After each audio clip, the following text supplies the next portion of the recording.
What are your crimes, Mark? Yes, what are your crimes, Mark? Did you beat your wife? Did you kick up Huck? Well, find your crimes or make it up. Did you laugh at Hubbard? That's not nice, and now you'll have to pay your price. So what are your crimes, Mark? What have you done? Oh, it's too late now.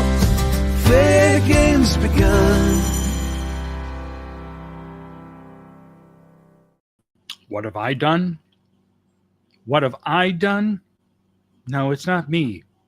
It's my computers. I was trying to get the show up and running, and everything went apart. Just flew into tiny bits as though it was like BTs slamming into one another. Hey, it's Mark Bunker here from the interplanetary headquarters of Xenu TV, right here on planet TGAC, broadcasting throughout this sector of the galaxy and Radio Free Marcab. So we've got something here that I slapped together at the last minute, pretty much, because I've been busy putting together a lot of other interesting stuff that's taken time. And this I had handy. I've been, if you're a regular viewer of these streams, and of course you are, I've been going through some of the videos from Peter over at German News YouTube channel. Peter was the fellow who I went with back at the early days of the LMT as he was trying to do an interview with a Scientologist artist. And instead, a guy came out of the house with a hammer and whacked my camera a couple of times and threatened us.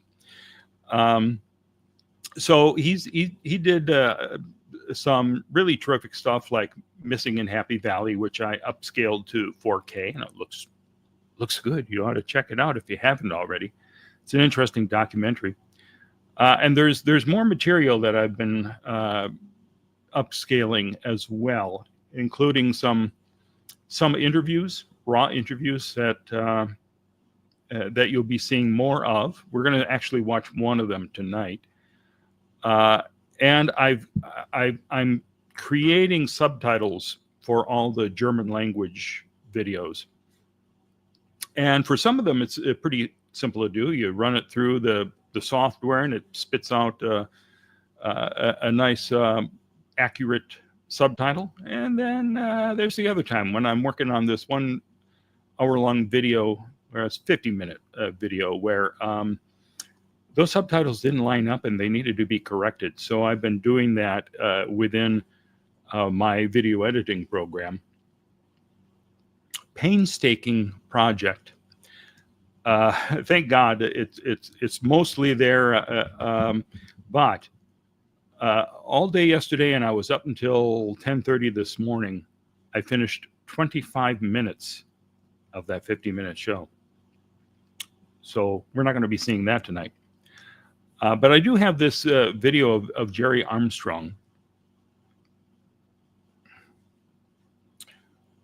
And as we go here, I've been rude. I know Kelly is there, so I always trust that the channel is in good hands. But I haven't said hi to anybody. I see Lupita's here. Hello, Lupita. Ooh, Doctor Who fan. Nice to see you. We haven't talked about Doctor Who. I enjoyed the season premiere of Doctor Who. It wasn't the best episode, but there were some moments in it that I appreciated. It's upsetting, though, that there's only 8 episodes a season now, because if you got one that's disappointing, well, that you don't have a lot of other shots. And now there's talk that Doctor Who may not be renewed. I don't believe it. There'll always be Doctor Who one way or another. Goblin AFK is here. Hello to you.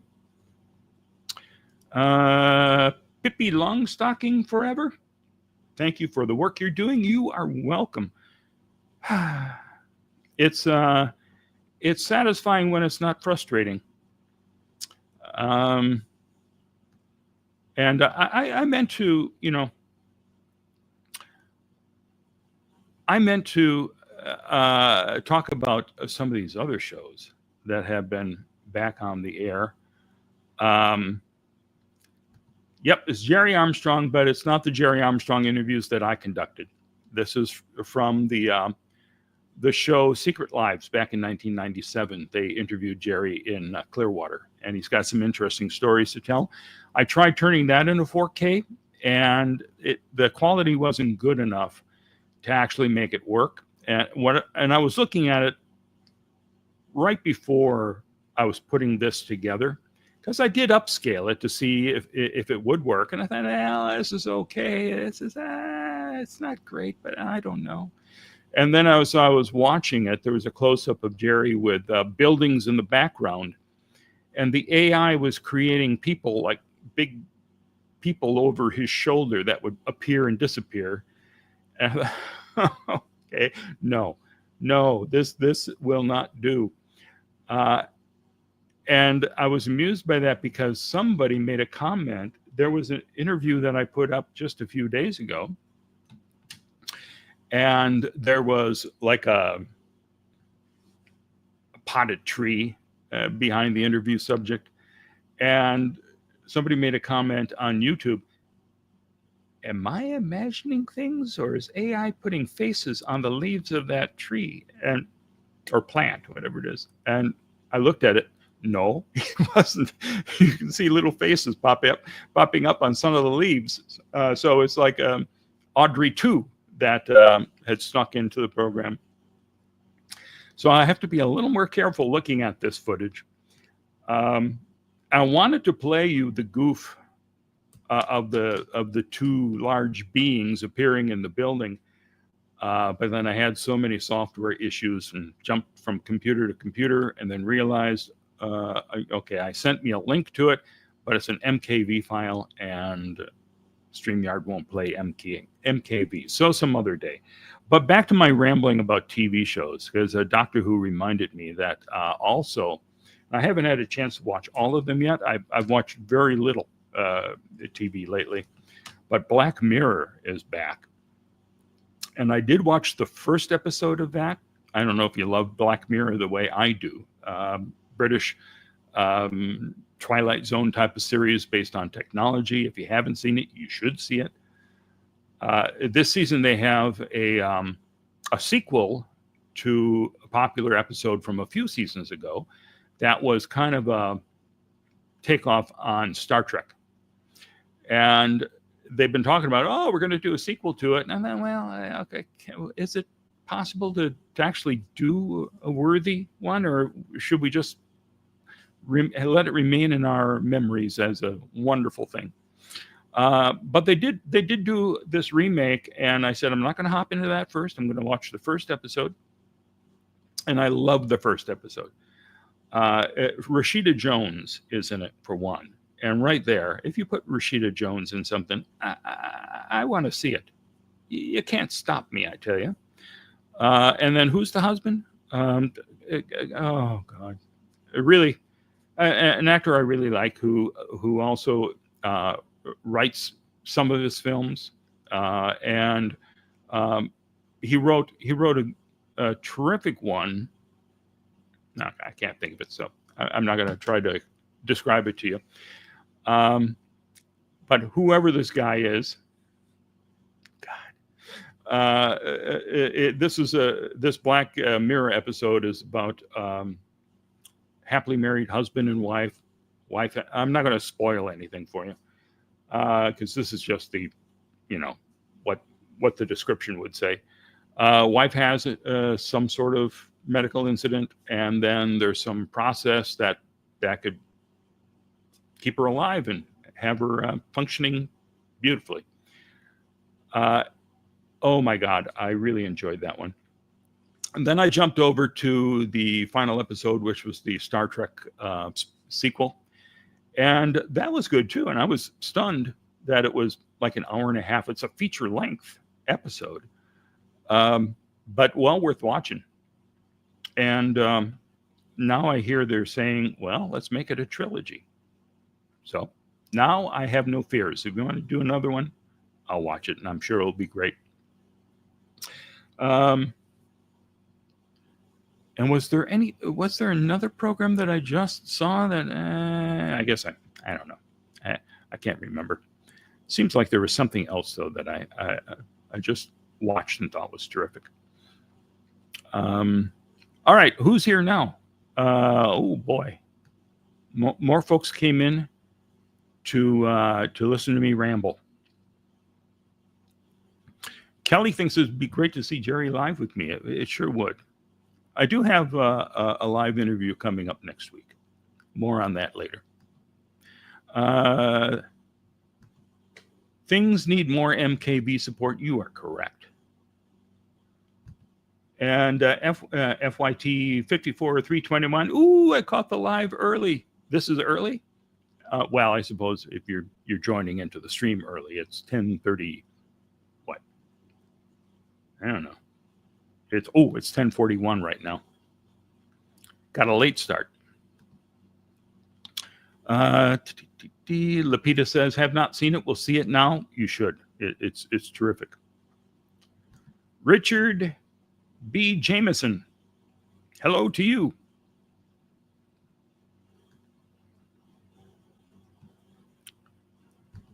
I managed to catch you in a better time this time rather than a few minutes before it ends. Okay. Yeah, I'm glad you could make it. I wonder when Gerry's last interview or speaking appearance was. Also wondered if Janice would invite him to interview since he was married to her sister. Interesting. Thank you, FYT. I don't know when Gerry has last talked. It's nice that he's willing to talk to me, and we will arrange that. I assure you. I assure you. What is this? Gnome Sane? Ramble stream is good. Well, that's good to know. Nice to see you. Rika says, good evening. Good evening to you. All right.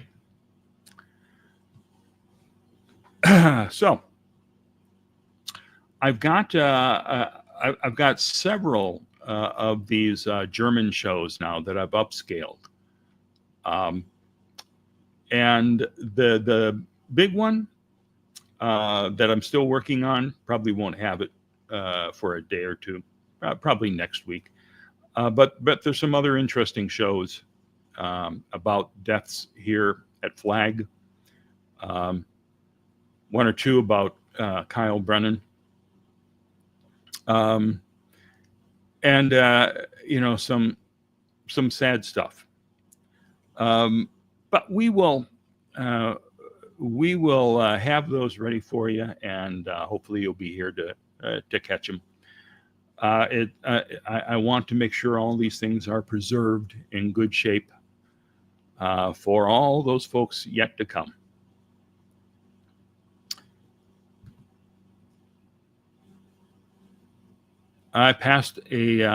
Richard says, I passed a Scientology location in real life by accident when walking in. Windows were shuttered and loud music was playing from the inside. I was in disbelief that it was in the UK. Well, where in, you were in London. Yeah, there's I guess a big org that opened since I was there in 2008. There was a small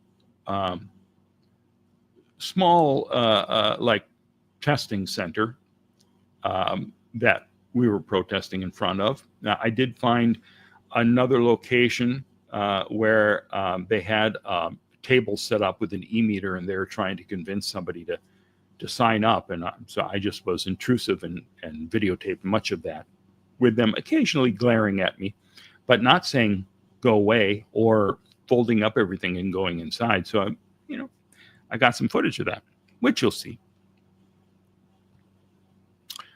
Oh, wouldn't this be nice? Hearing upscaling, I'm picturing Mark saying zoom, enhance, like in Blade Runner. Oh, I wish. Instead, you hear me going, oh, you lousy stinking. What do you mean you crashed again? What? Huh? So, but yeah, that'd be swell if you could just do that. And people, there are people who think you can do that. Like the police have the ability to, enhance, and then you can see this beautiful 8K image. Alonzo, that is this guy's name. I think I missed something here. That you came up with the name of Gerry's last interviewer. He trolls most of the second gens, huh? Alonzo.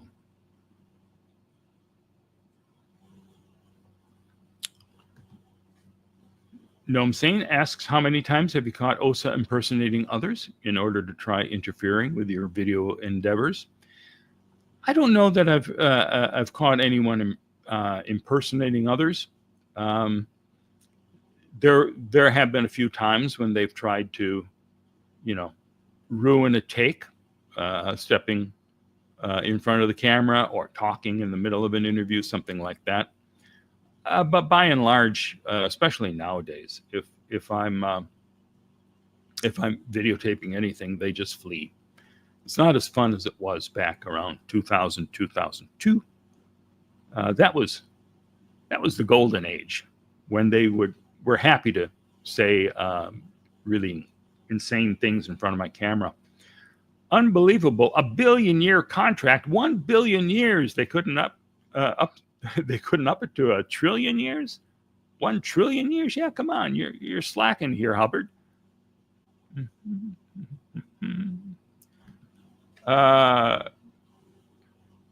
Richard B. Jameson, haha, don't worry. I wasn't intending on going in. I was with my friend, and it was an eerie experience finding an org. Sent me on a Scientology rabbit hole, and I'm so incredibly late to the exposing party. Never too late. We love the fact that new people are looking into this all the time. And all this old information is new again. Oreo Ritz is here. Unbelievable. Yep, I just read that. Didn't acknowledge you.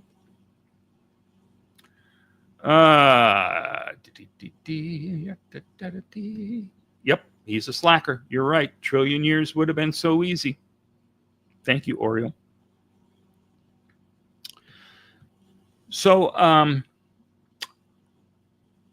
trying to think, what else did I have from that channel? I have at least maybe close to a dozen videos that I've downloaded of various things. So those should be coming, and I've got so much of my own stuff too to get through. But let's get to this, shall we? Do I have? Oh, where'd that go? Do I have any fancy equipment like a Steadicam or a high-speed cam? Well, you know what? I do have a Steadicam now. I have to give it to, oh God. Come on, help me out, 808. What's the letters? JB? I can't remember. But yeah, I just got a really nice Steadicam. JB808, there you go. Thanks so much, Kelly. She's aware that the seniors have a moment like that from time to time. JB808 was terrific and actually got a Steadicam off my wish list at Amazon. And it is spectacular with a microphone as well to catch great audio out there. I've been so busy on other things that I've not had a chance to go out there in the field and shoot video with it yet, but it's going to be a huge step up and allow me to go out and shoot on the streets here in a much better way. Oh, I said, okay, this is good. I just saw this an hour or two ago. I saw some comment that there's a petition up. SaveTheGarden.org is building momentum, says Conrad Fisher. hopefully some of your listeners will help us with this vision for downtown Clearwater. Thank you. Well, you're welcome, and I think everyone will. Head on over there if we can find the link for that. I know Kelly will be working on that. It probably is already before I even mention it. But these are folks who are trying to make sure that Scientology does not buy the block-long stretch of Garden Avenue in Clearwater, Florida, so they can turn it into part of their gigantic L. Ron Hubbard Hall, bowling alley, museum, and bistro. They don't need the street, but they want it.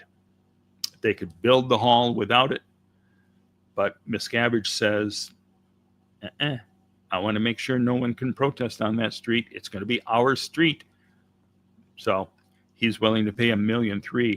And another entrepreneur in the area said, hey, we got a plan for it too, and got that in at the last minute at the city council meeting where we all spoke against Scientology getting that street.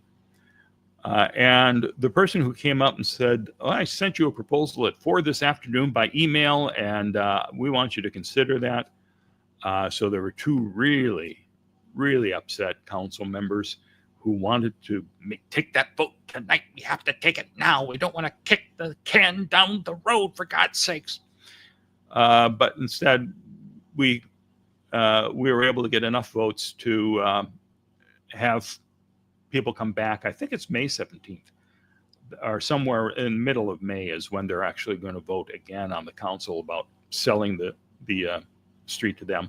But the other plan that this entrepreneur came up with was suggested by a woman at an earlier meeting who said, we'd love to have this area for a park, memorializing some of the African American people who were big in the community. It's one guy, especially that it was named after, and can I think of his name? No, I can't even think of the name of the guy whose movies I love. I think Mac was part of it. But they'd like to have that street to turn into that park and gathering place. It's a long shot, but if we have people from all over signing the petition and calling and pushing for it, maybe we can win. Things may look bleak on Garden Street, but they look bleak all across the country on so many issues, and people are finally standing up and trying to make a difference there. So it's all up to us to make sure that the city council does not approve that. It's the last thing that Clearwater needs is another giant section of the downtown turned into Vatican City for Slappy Miscavige. And if it was Vatican City and we were going to wall it off like Vatican City, okay, that's a compromise. But as it is, it's just going to be another ominous building there that's going to drive people away from downtown, which is not what we need. All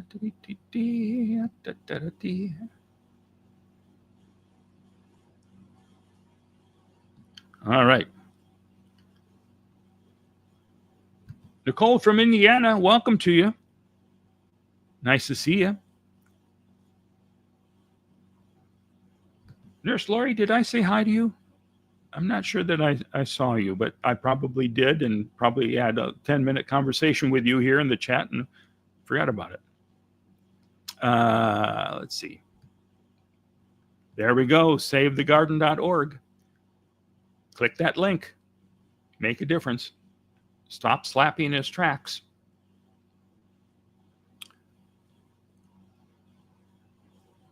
Okay, well, let me, Kelly's on top of everything. I can show this to you. Okay, well, let's give that a shot. Oh, I haven't seen the page yet. I'm glad you sent me over here. So, all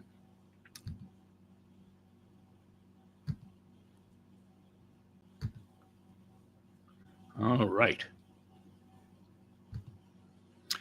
There you go. So it is just a spectacular page. Let's see. For me to, I'm just going to take myself off the screen and fill that up over here.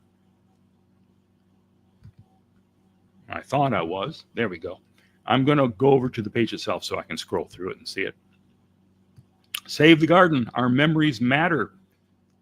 Well, there you go. There's our city council and Slappy over on the right, just looking to have his way. And there's two council members, Ryan Cotton and Mike Menino, who are the new council members on there, along with the mayor, who's new. But the mayor joined Lena and David Albritton to vote to postpone selling the street for now and allow this group to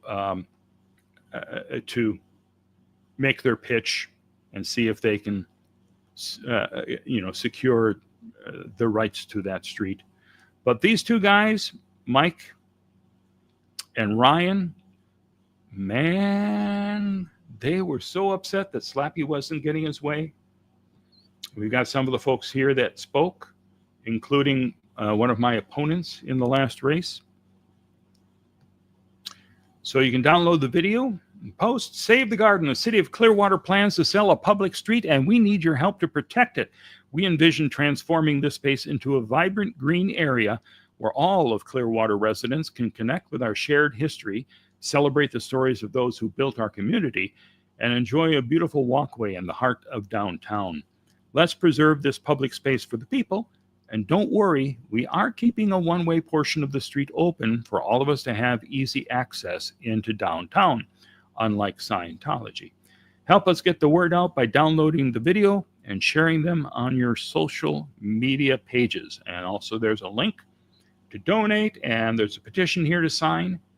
We, the residents of Clearwater, stand for preserving our public land and honoring the rich African-American history, as well as the stories of all who lived, worked, and played along Garden Avenue. Say yes to a public green space for all, and no to giving more downtown land to the Church of Scientology. Let's protect our past and shape a future that reflects all of Clearwater's people. So head there. There's 27 days, 19 hours, 1 minute, and 47 seconds before the next vote. So time's wasting away. We gotta make an effort to get that done. Thanks for sharing the link there. Appreciate that. All right. And now the fellow that they want to name the park after, reading about him, his family, his dad purchased a large plot of land early on when Clearwater was just getting established. So there's a whole section of North Greenwood that's named after him. And this guy is, he created a live theater for the Black community to do stage shows. And that was very successful, a very popular place there in the community until it burned to the ground. And I don't know the circumstances around that. But he was beloved by everybody. And he also worked as a janitor at a couple of the other mainstream theaters downtown. When there were 6 theaters at some point in downtown Clearwater. Now we have one that the city bought and refurbished and turned it over to Ruth Eckert Hall, who's the big, they have a big concert hall out outside this, on the outskirts of the city that Slappy Miscavige rents every year for at least one event. So they took over the Capitol Theater, and they've been doing live concerts and comedians and all sorts of stuff there. And we also gave them control over the amphitheater on our bluff, even though I fought that. We had an outside company that was one of the top in the world that managed all these major places around the world. They were coming in, they were investing a lot of money. They were going to help us with parking and doing all these other things. They're going to put millions into it. But the Good Old Boy Network said, nope, we're going with our friends there on the Ruth Eckerd board. Made it really difficult when our mayor at the time had resigned as chairman of the board of Ruth Eckerd Hall, in part to give them this amphitheater.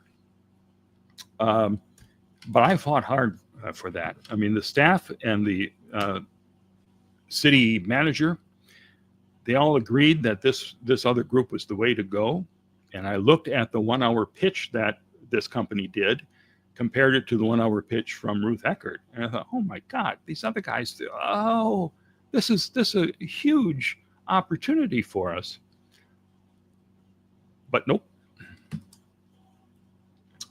There you go. That's politics for you. Am I bitter? Yes. Yes, I am. All right. So let me get back to the comments, because I'm sure there's all sorts of fun things that I've been missing here. Like this, easiest way to support Mark, hit that like button. Make sure that you are subscribed. It's easy and free. Kelly is on a roll. Lots of laugh. Just what Clearwater needs. More zombie Scientology properties, says FYT 54321. Yep. The graphics says a lot. Great positioning and sizing tells the story right away. The fix was in on the amphitheater, and I'm afraid that the fix is probably in on Scientology getting Garden Street. But the only way to turn that around is to have folks out here in real life, standing up and saying that this is what we want. This is what we want for the city, especially if the folks of Clearwater hear about this, because I think most people in Clearwater probably have no idea that Scientology wants to buy that street for the L. Ron Hubbard Hall. And generally, the city, and this is nothing to slam the city manager and city staff and all that. Sometimes it's just easier if the newspaper doesn't report on these things, and if they want to make the sale, they'll just make the sale and keep it under the radar. So we have to make sure it's not under the radar, because they're trying to steamroll the sucker, and only through the voices of the folks out here will there be a chance for Scientology not to win. And that L. Ron Hubbard Hall is going to be a major turning point for the downtown, because it's yet another ominous sign that Scientology controls everything. And the city council right now is saying, well, let's work with Miscavige. Let's have him put all his businesses in here, and he's going to turn this thing around. Okay. All right. Slappy found some people who would trust him. Bad mistake. But we'll see. Okay. Do you want to see some of this footage of Gerry? Let's give it a shot. So I said this was shot for a really terrific show, Secret Lives. Back in 1997, a British show. And let's bring it up here and enjoy Gerry Armstrong. So why was it you were on the run that way, that people wouldn't let you birth, that no one would give you port? I think that we really insulted the intelligence of the people wherever we went. We went in undercover. We lied to them continually about what we were up to. And as a result, we appeared to be there for suspicious reasons. And they, in some ports, particularly in Europe, they felt that we were the CIA, and we were attacked for that reason. When we came across into the Caribbean, the same rumor preceded us that we were a CIA ship. Then, in order to deflate the CIA rumor, Hubbard essentially admitted that we were involved with Scientology. And his reasoning was that by saying that we were involved with we weren't really Scientology, we were managing Scientology. And Scientology, as you know, is opposed to the CIA, so we can't be the CIA. Well, what Scientology was also caused us a number of problems, and that also was why ultimately we lost the Caribbean ports. So we had to go somewhere. So Hubbard came up with the idea of setting up a land base.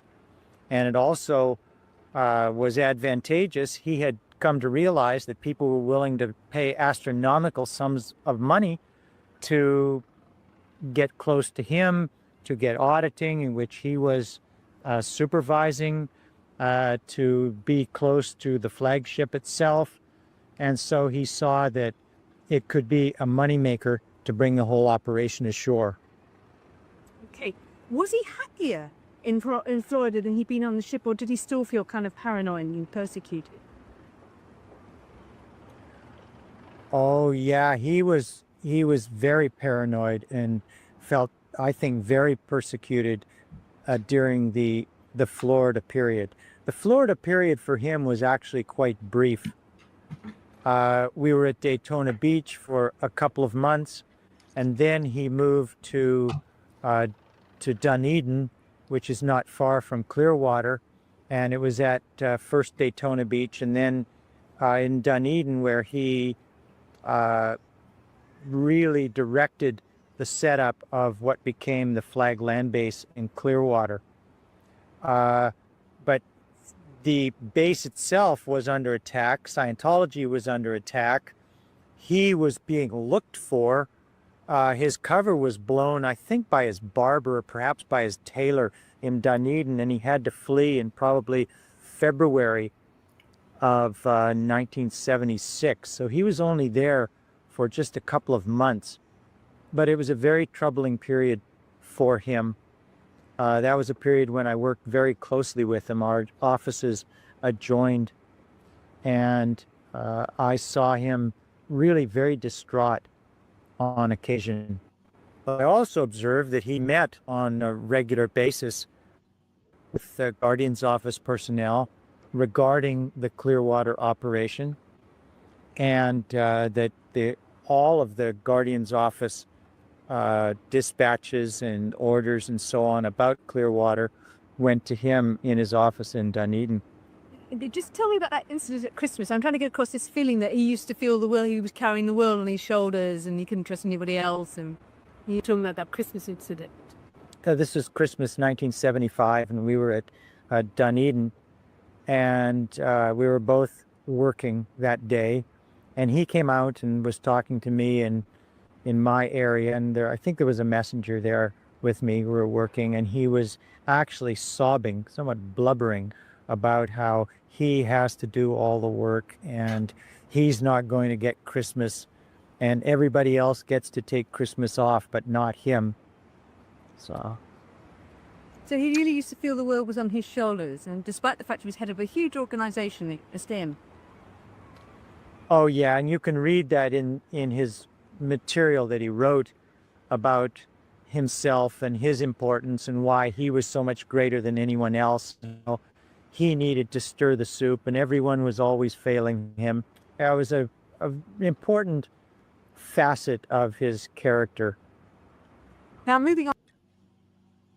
And oddly enough, it's the same facet of Slappy's nature. He feels the same way. I'm surrounded by idiots. Well, yeah, but they're your staff who are all using the tech. So why on earth are they all idiots? What's wrong? What are you doing wrong, Miscavige?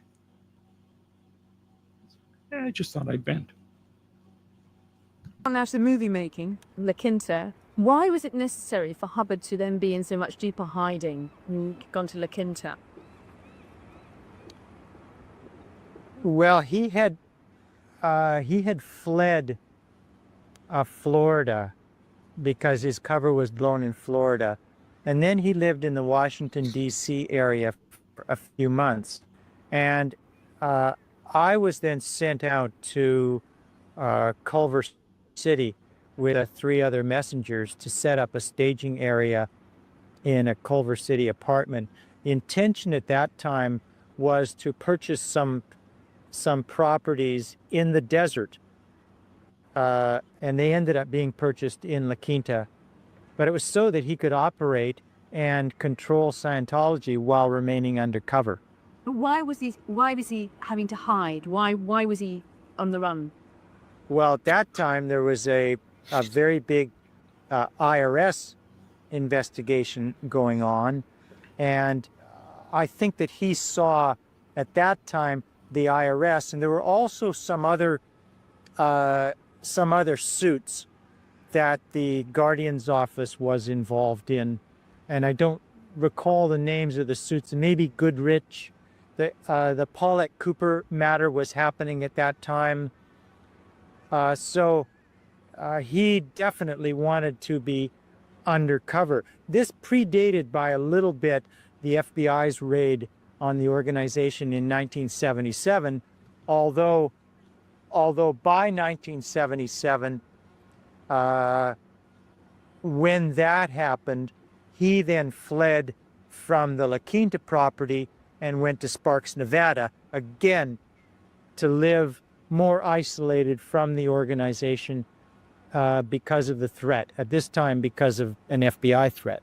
And was the threat really that he would be indicted? Is that essentially what he was running away from? Would be subject to hearing court? Oh, certainly. Oh, yeah. It was only when Mary Sue assured him that he was not going to be indicted, and this was in large part because of her taking the fall, the Guardian's office people who were indicted and charged and subsequently convicted all getting together to deny that Hubbard was in control and in fact had originated Snow White. Once that was in place, then he felt that it was okay to return from Sparks to Gilman Hot or to La Quinta at that time. Okay, so you now got Hubbard the movie maker. What was he like? What was it like when he was movies? What was his character like? Well, before we get to an answer for that, this question came up. Do I know why Rinder and Gerry didn't like each other even after Rinder left Scientology? Well, I don't know how Mike felt about it. I know Gerry, who went through hell with Scientology. Gerry was even set up by Mike Rinder and one or two others. There were 2 on camera, but there's somebody else who was manning a camera hidden away out at Griffith Park. Mike would meet with Gerry on a park bench, and they called themselves, these folks who were trying to get Gerry's assistance, they called themselves the Loyalists. And this was after Miscavige took over, and they were telling Gerry, man, there's a whole bunch of us here that cannot stand Miscavige, and we want to take over Scientology. And how do we go about that? Will you help us with it? So they had all hours and hours of discussing this type of stuff, which they whittled down to a 20-minute tape that they showed in a courtroom to say, well, Gerry's spearheading this thing because he was a witness in, I guess it was the Tichborne trial. And they were trying to discredit him. And the judge looked at this video and said, this looks edited. Is this edited? And the Scientology's lawyers had to say, well, yeah. And they had to turn over all the videotape. And the judge looked at that and saw that they were really trying to screw Gerry by twisting his words and everything like that. So, Gerry has reasons to be upset. And I think, it may be hard to, if you're in a position like Rinder was, where you're, fighting the good fight against the suppressive people out there, because you got to get yourself in that mindset. There may be some bad feelings. I never really heard Mike say anything negative about Gerry, but I know Gerry and everybody else would have wanted Mike to lay out every single operation that was done to everyone. And I brought that up with Mike. And he seemed reluctant to do that. I hear in some cases, maybe statute of limitations, or maybe not wanting to have further abuse heaped on him after he left Scientology. I don't know. It's a shame, but certainly. I and many others saw that Mike didn't do everything that he could have, but he did a lot. And he more than made amends for me with all the actions that he took, doing the TV series and helping with, he spent years talking to reporters and the FBI, and anytime that he had a chance to talk to law enforcement, he was there to try to fill them in. I had him come with me to the local FBI office when I got onto the city council.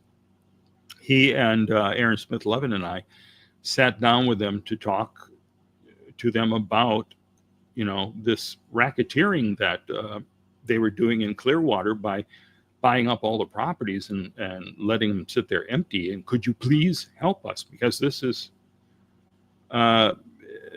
criminal. But the FBI said, well, unless you have some piece of evidence that we can take to a judge to get a warrant, we really can't move forward with it.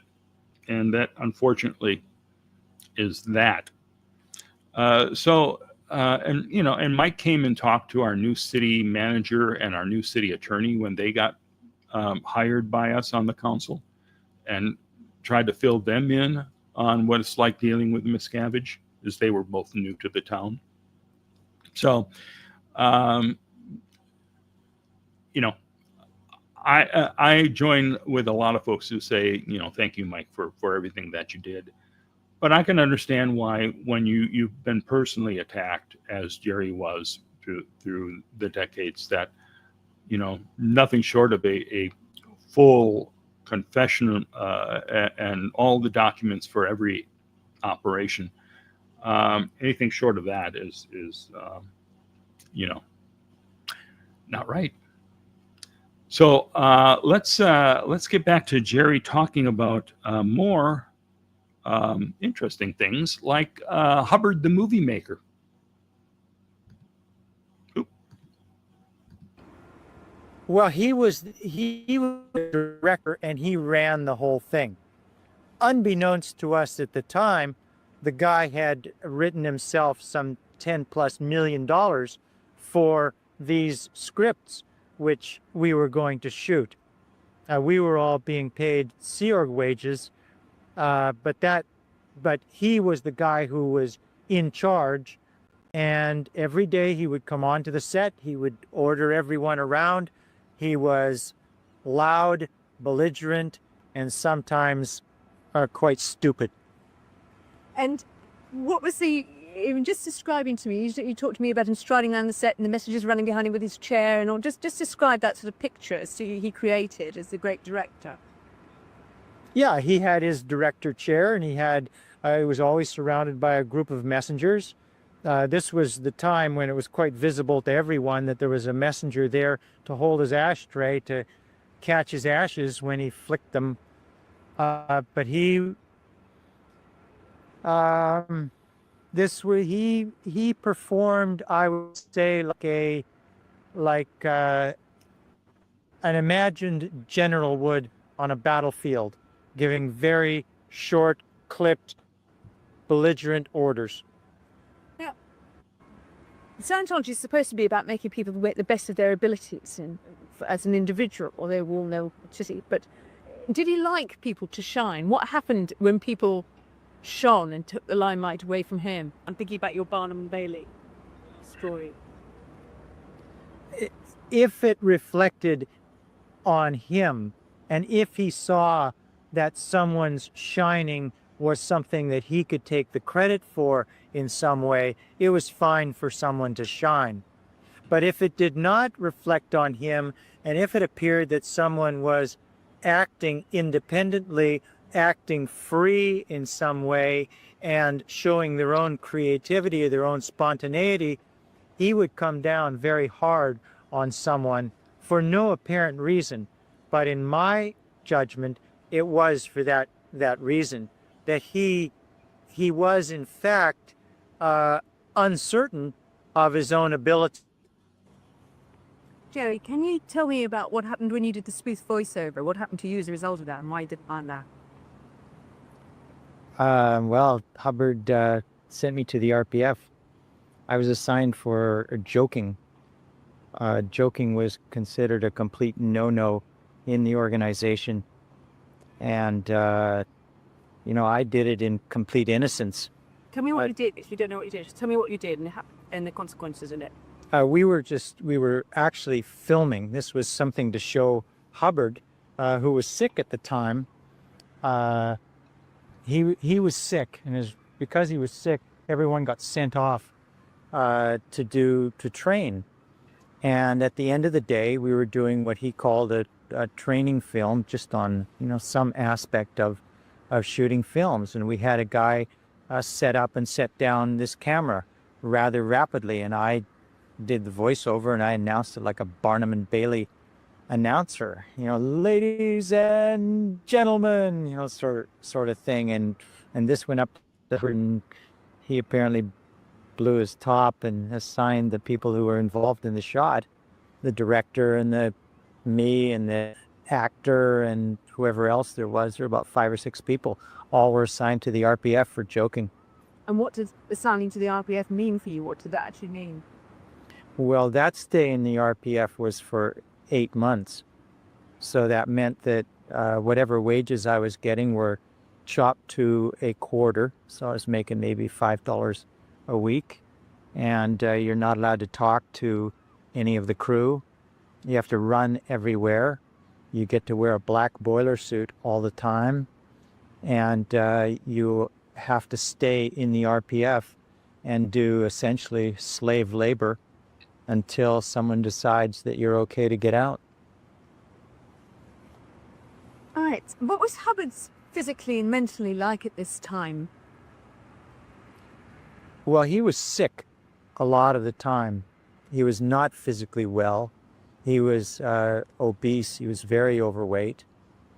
He didn't move very well. He appeared to be in considerable pain. He often had one of his arms in a sling. I think that was following his motorcycle accident, which it never really healed. But generally, he was quite miserable and physically sick. What were his phobias like? Tell me about his phobias and what that meant for everybody. Well, he had phobias about people, and he had phobias about things. He had phobias about dust. He had phobias about smells. He had phobias about sounds. So he would hear sounds that weren't there. He would scream at the sound technician. And he would see things that weren't there, and he would scream at the people who were framing the shot. And he would smell smells that weren't there, and he'd have people rinse his clothing some 13 or 15 or many times. Okay, Gilman. Things got worse by Gilman, didn't they? He was in an even more vulnerable position. Why was he even more at risk at Gilman, and what did this necessitate? Well, by the time Gilman began, or at the time when he was supposed to arrive at Gilman, this would have been in early 1980, by that time there were a number of civil cases which had been brought or threatened to be brought against him and against the organization. One of his messengers, Tanya Burden, had, I believe by that time, filed a lawsuit. The Lawrence Wallersheim lawsuit started around that time. And there were other litigation threats, and there was also the IRS threat at that time.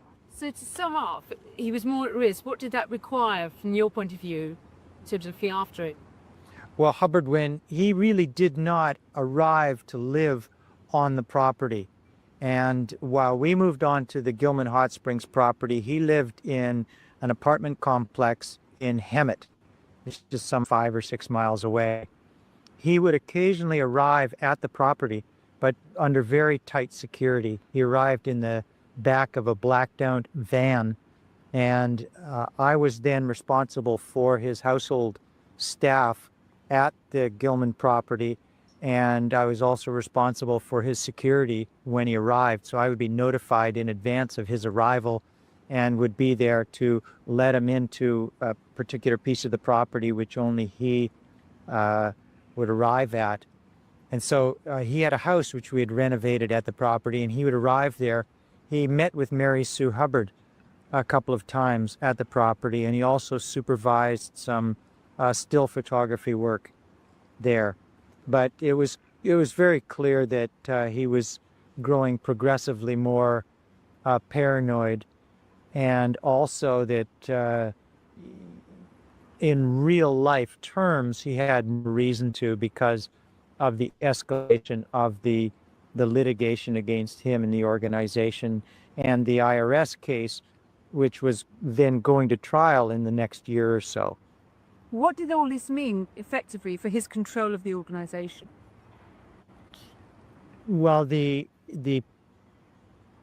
possibility of communicating with Hubbard diminished during that period. He continued to control the organization as he wanted via the messengers. But the organization could not admit to there being any kind of communication with him, because if they admitted to being able to communicate with Hubbard, then those litigants would be able to effect service of process, and Hubbard would be drawn into the case. So we all had to lie about being able to communicate with Hubbard, and as a result, communications with him dropped off a lot. So his ability to directly communicate with and control the organization dropped off a lot during that period, and continued to drop off over the next couple of years. So was Miscavige Hubbard's chosen successor, and how did he compare to Hubbard? I don't know if he was Hubbard's chosen successor, but he compares in a lot of ways. He compares in the belligerence. He compares in the way I perceive that he has dealt with his conscience. A key aspect of understanding Hubbard is to know that he attempted through his own will to obliterate his own conscience.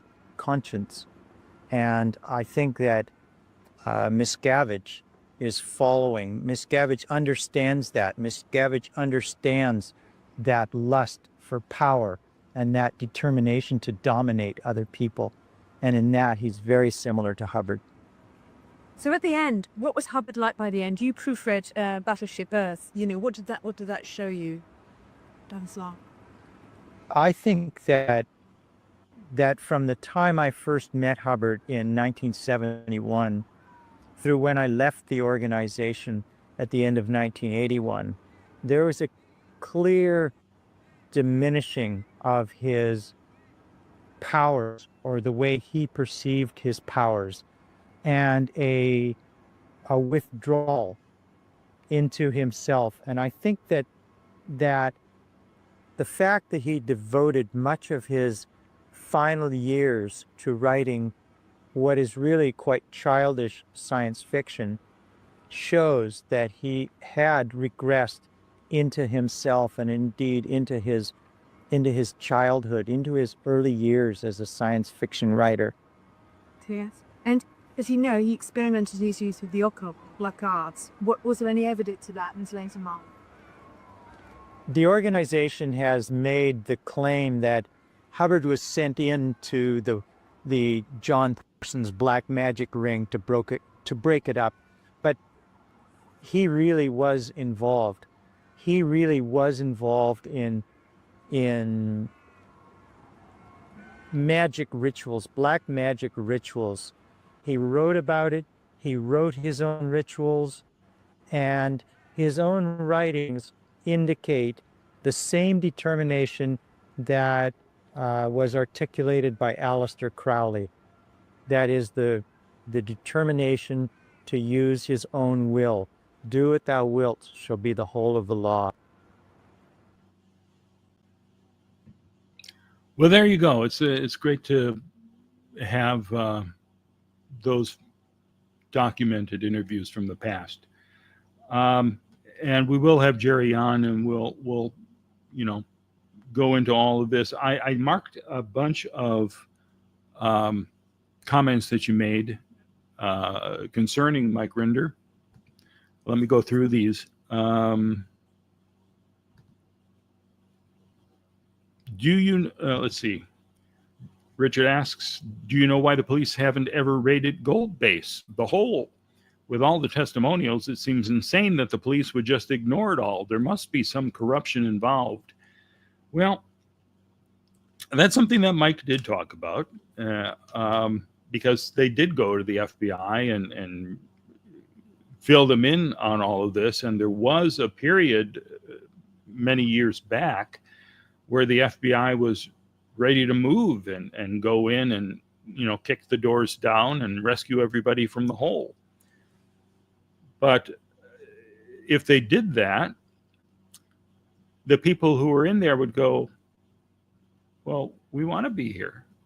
This is our religion. So, even though they're sleeping under their desks and eating rice and beans, and they've been, treated so horribly for months or years at a time, if the FBI said, we're here to save you, it would, there's not much you can do when the people say, no thanks. So I think that's been the general attitude, because that prison of the mind is the toughest prison to break out of in some cases. Well, I suppose it's not as tough as El Salvador and hellhole, but that's, there's that. Gerry has never been freed from Scientology hell. He can't even come to the U.S. Yeah, and it would be great if Scientology would free him up from that. Gerry did take a settlement. I think a pretty sizable settlement, and they have video of him signing this, supposedly of his own free will, so they can present that as they did to the judge in this court. And then he, he started speaking out again. So they were suing him over that, and they got a judge to say, okay, every time he utters a comment on Scientology or writes something, that's going to be, a hefty fine. I forget how much it was, but a lot of money. And that's the thing. When Scientology has a signed document, it's hard to convince some courts that this is no longer binding. So, yeah, he risks coming back here, but he has. I mean, he's been here. He came to Clearwater in I don't know if it was 97 or 98. Well, there he is in 97 here. But I also have video of him speaking at one of the press conferences for the Lisa McPherson Vigil. And he addresses that in his comments that that he's a target, and everyone should be aware that if you're acting in concert with him, well, you could be in trouble too.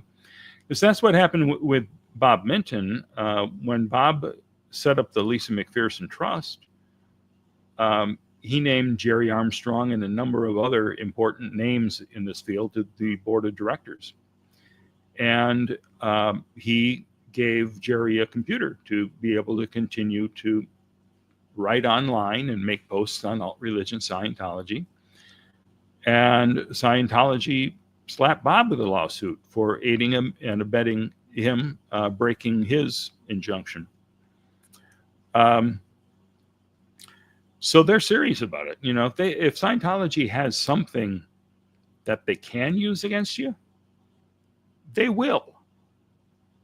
I mean, they still use this silly injunction against me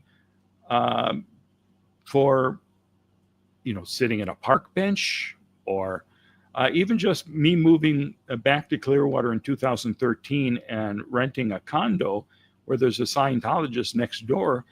They used that injunction to try to have me evicted. They said he can't be this close to a Scientologist. And the condo association president thankfully said, we did a background check and he's fine. So this continuing permanent injunction in my case is not enforced. But there will be some courts across the country that Scientology can find a judge who will, enforce this. And so it is scary. It's not right. Gerry continues to speak out. And that's the important thing. But I can understand his upset over that. If Scientology has something they can use against you, they'll use it. Mike made a real negative remark about Gerry after he left Scientology. I don't doubt that. Do you know what it was? It can be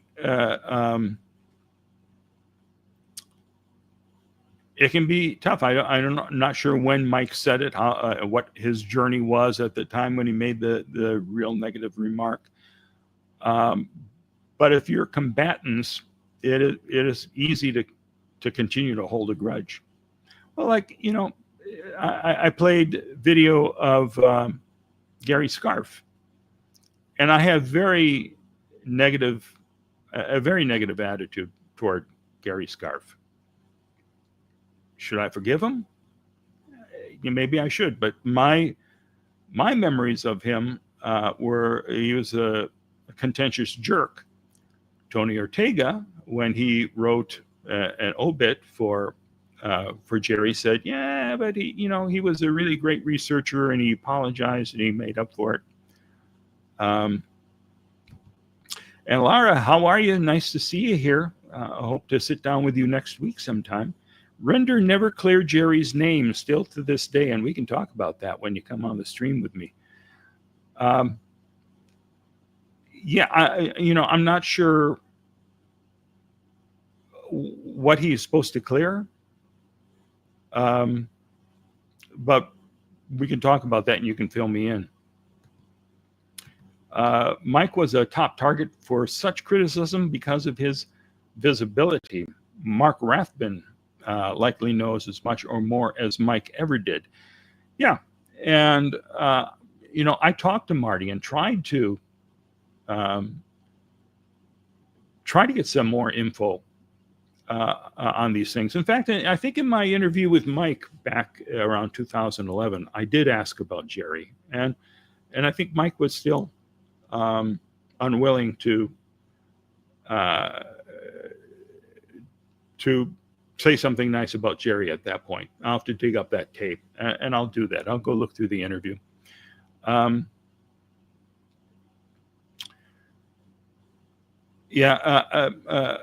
Marty did reveal a lot, but then he's taken it all back, it seems. When he got his settlement with Scientology, he has spent the rest of his time attacking again. And Nurse Lori says, I think maybe the reason the FBI hasn't tried to raid gold is they're afraid of another Waco.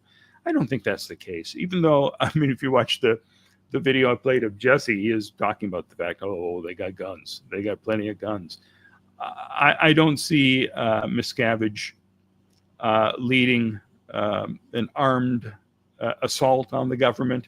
I see him, ducking into an underground tunnel and disappearing as fast as possible, and allowing everyone who remained there just take the fall. I don't think there's going to be gunplay there. So those are the ones that I wanted to address. Let's see what other folks may have been saying since then. Oop, that's not what I wanted. Comments. There you go. Oh, the first thing I see is Kelly. She is outraged. As much as we're outraged about Mike Rinder, she's as outraged that 53 people are watching and there's only 41 likes. Come on, Osa. Just hit the button. Hit the like button. Hit it. Do it. $50,000 was the amount each time that Gerry spoke out. Thank you. I don't remember all the details about it. I just know that, as Bob was trying to settle with them, as at a point right toward the end of the Lisa McPherson Trust, when they had frozen Bob's money, and he was really panicked. And every day I'd go over to his house when I was living up in New Hampshire, working out of his barn. Every day I'd wonder, is this the day when Bob's going to have blown his brains out? Thankfully, that didn't happen, but it was a dark, dark time. And he eventually went into talk settlements with Mike Rinder and all the who were the attorneys there? Yingling, Monica Yingling was there, and Bob came in and said, "Listen, okay, what we'll do, we're going to drop all the other lawsuits. The Lisa civil case, that's still going to go on, but I'll pull out my support for some of these other lawsuits that were out there." And they said, that's what you think. Well, here's a $10 million lawsuit for aiding and abetting Gerry Armstrong. And we're putting together a $30 million RICO suit against you. And he came out of that meeting. He threw up going into the meeting. He was even sicker coming out of it. So Scientology plays hardball. And Mike was there for all of that. But in the course of that, Mike did try to work as a buffer between Bob and Slappy. And they did form some type of friendship. So much so that, a year or so before Bob died, I got Bob and Mike back in contact with each other, and they were happy to catch up. And Mike and Marty at that time were both going over to visit Bob in Ireland, but he died before they had a chance to get there.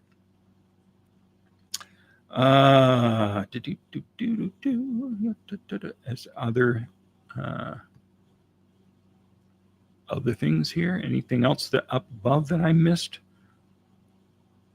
Margaret loves watching my old videos from way back in the old days when we didn't have sound. It was all black and white, and you had to hand crank the cameras. My God. Catching up on all of them from Myrtle Beach. Thank you, Margaret. I appreciate that. I'm glad that you're enjoying them. Let's see. I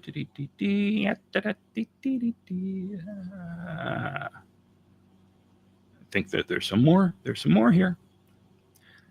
Nurse Lori says, I think we've all said things we regret. We are human and imperfect. Yeah. But I can understand. Listen, I understand anger. It doesn't help. But listen, when you've been in a war like that, I think it's hard to, for Mike and Gerry to have come to grips with it. I wish they had. Let's see. Marty never admitted accepting a settlement. Okay, he never admitted it. And his 2018 batch of anti-Scientology videos kind of dropped off. Now he only rarely posts something like against Mike's biography. I think he's still out there, though, as a source that they can turn to him and have him go on the attack. Otherwise, Marty rather is very quiet these days. Yeah, Mike's even quieter. Pardon my slip. Oh, Britton Saigon says, hi, Kelly. I'm sure you said hi because you're that type of person. You're very pleasant. Lisa in Brooklyn. She's late. She's late for a very important date. Welcome to you. I'm glad you made it here. I'm sitting here rambling, and you can roll it back and watch from the beginning and enjoy the rambles with me. Yingling, yep. I by the way, FYT, I did remember Yingling on my own. It's nice to see that you came up with it as well. But I just wanted to say that, okay, my memory isn't that horrible. It's close to it. And as soon as I get off here, I'll remember the name of this actor who was with Rashida Jones, who wrote the Muppet movie, by the way. That's a clue for you. And was one of the Freaks and Geeks guys. One amazing aspect of Marty is he leaves all of his content up, both anti-Scientology content and his anti-Scientology content. He doesn't delete stuff, which I think is good. It is interesting to go back there. If you haven't heard the story, I set up that blog for him that he continues to use. And we formed some sort of bond at that point when he was starting to write things and putting them on the web, and the formatting was so horrible that it was impossible to read. You'd be reading one story that he's writing, and then it would stop mid-sentence, and I would go back into the HTML and say, oh, it's all there.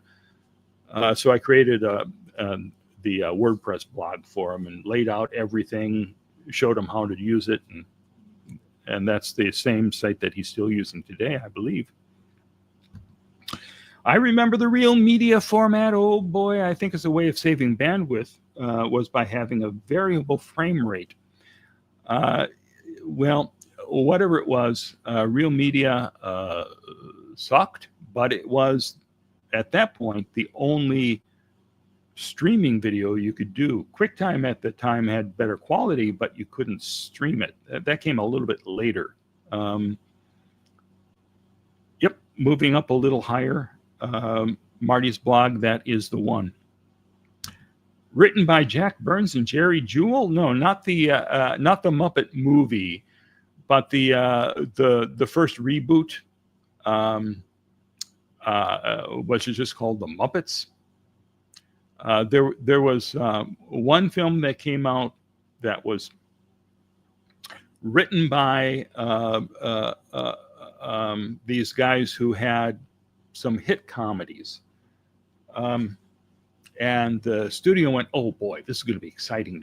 We'll turn the Muppet property over to them, and they'll have something hip and irreverent, and it'll be perfect.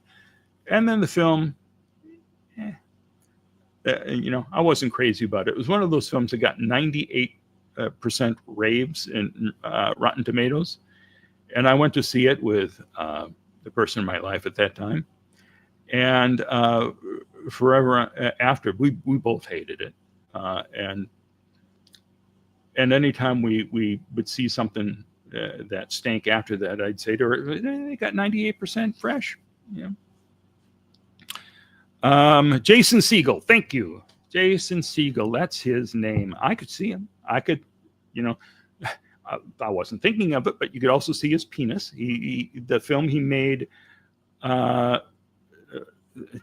okay, you know the name of this, Rachel. Come on, come up with it. He wrote a movie that was about him breaking up, having a horrible relationship, and he's off on a tropical vacation. I think that was supposed to be the two of them. That was a very, very funny movie. And at the opening of the film, there's a scene where he's full frontal, and that was one of those amazing moments for folks in the theater.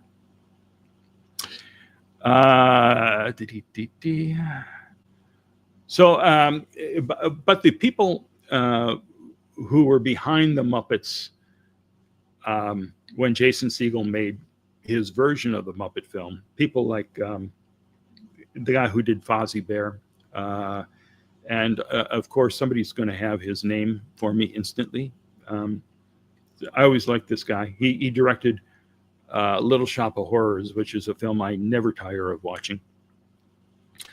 But he originated Fozzie Bear, and he thought it was completely out of character for the Muppets, that this was not a story or the way these characters behaved. So, thank you, Saving Sarah Marshall, Nurse Laurie. You are terrific. Yeah, I love that film. I think it's very funny, and I love the little puppet musical he comes up with. So he's a talented fella, and when I saw he was writing a film for the Muppets, I thought, "Oh boy!" But I didn't care for it. I didn't care for the sequel much either. But what the heck? Still love the Muppets. I remember how much fun it was when the Muppet Show was on originally, and every week there'd be some big guest star, and the people that just loved seeing, like Gene Kelly, I think, did one. Orson Welles hosted one. Lots of folks, and I've got a bunch of those that I'll occasionally watch. It was a fun thing that just seemed to be kind of slapped together from a stage in England, and kind of went crazy in syndication. Frank Oz, thank you. Frank, I should have known. Noam Sane would know.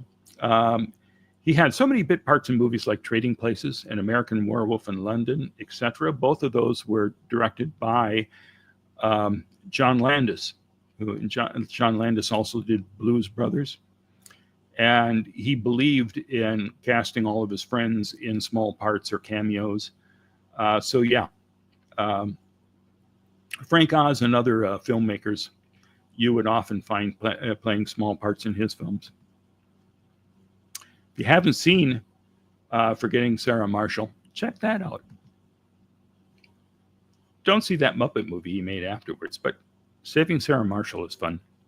Even with, who's that annoying British comic that is in so much trouble now for sexual harassment?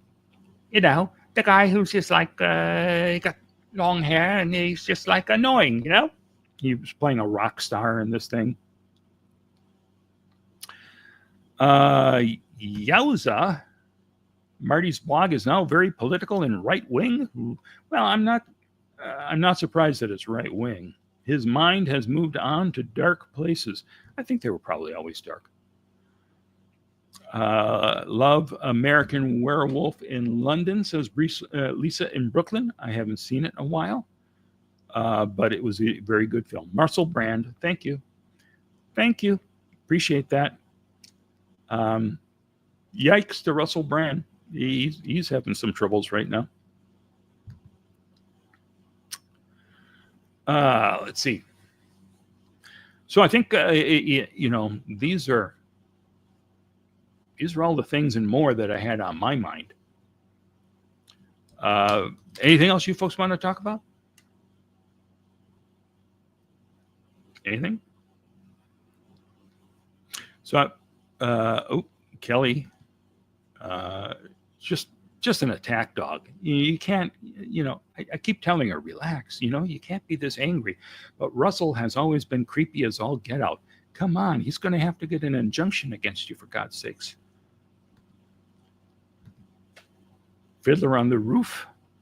Oh, you want to talk about Fiddler on the Roof? I don't know that there's anything to talk about. Where's Tori? Tori is on the other side of the country. I keep trying to get her to come back on the channel. I've got something for her. And it's not merch, but there is merch. If you want merch, oh boy, there's Bunky and Magoo t-shirts, mugs, all sorts of wonderful stuff. Check it out. Bunky and Magoo, Bunkinetics, Xenu TV, Wisebeard Man, so much merch. If I were a Rick Man. Oh no, I like it that way. I like Rick Man. The actress Judy Norton, she played in Mary Ellen and Walton's. I saw a video of her praising David Miscavige. What? Oh my God. Oh, and there, Kelly Schilling again. You have to stop it, Kelly. But bringing up my Amazon wish list, and again, thank you to JB808 for getting me that Steadicam. So, if anyone was interested in helping me out, my hard drives are getting full. So, if you want to hop on there and maybe send a hard drive or two my way, that would be a huge help in getting these videos upscaled and out there. Questions. Do you do interviews non-Scientology related? I would love to do one with you and talk about my journey with high-functioning autism like I did with Tori. I'm not opposed to it. We could do that, I'm sure. Let me see. Let me see when that would be possible. I'm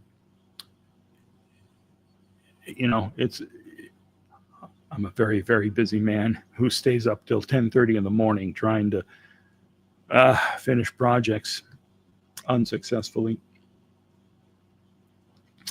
So, I appreciate everyone coming here. I think we should probably, leave it a short hour and 28 minute video. Because some of these go on a long time, and I know people don't have the patience for it. I know whenever I said I'm going to start doing live streams, people would say to me, "Keep it 20 minutes, okay?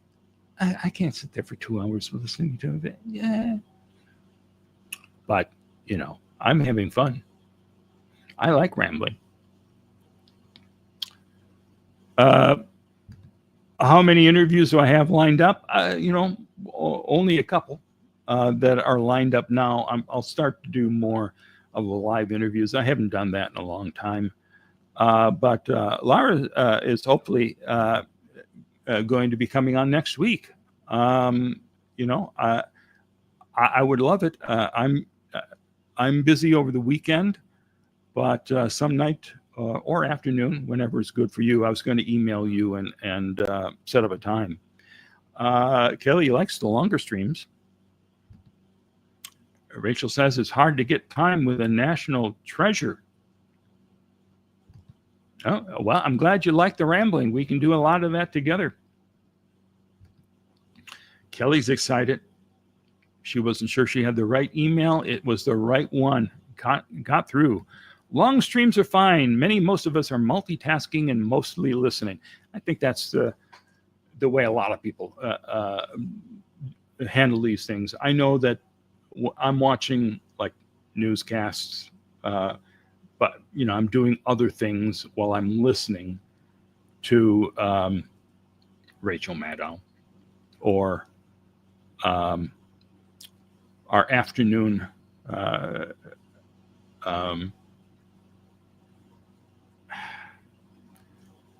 Deadline White House with Nicole Wallace. I love her.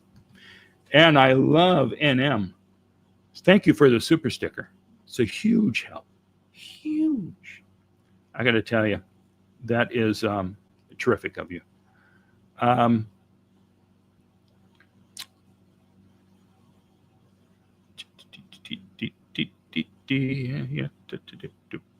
okay. Well, I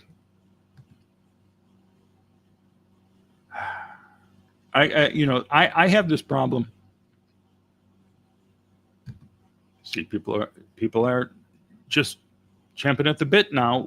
We have to have this. We have to have this meeting of the minds, and it will happen.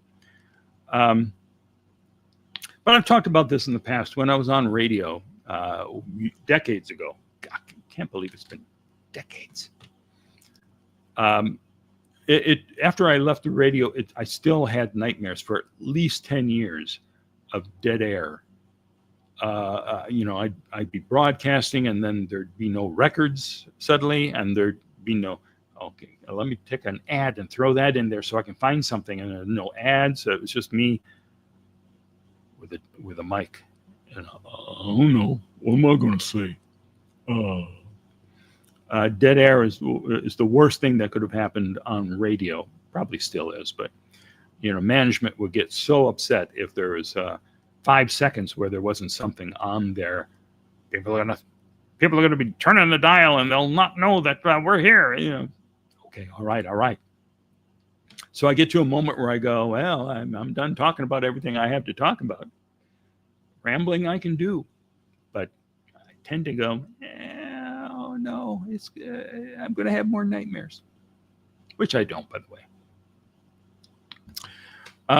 Nurse Lori says, I like the longer streams. 2 hours is about perfect. Does that mean I need to fill another 28 minutes?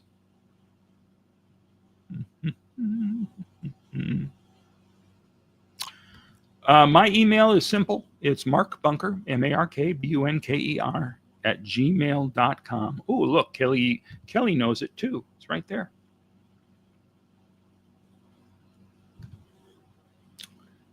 A legend. I appreciate that. A lot of people just settle for national treasure. I'm too humble to accept either title.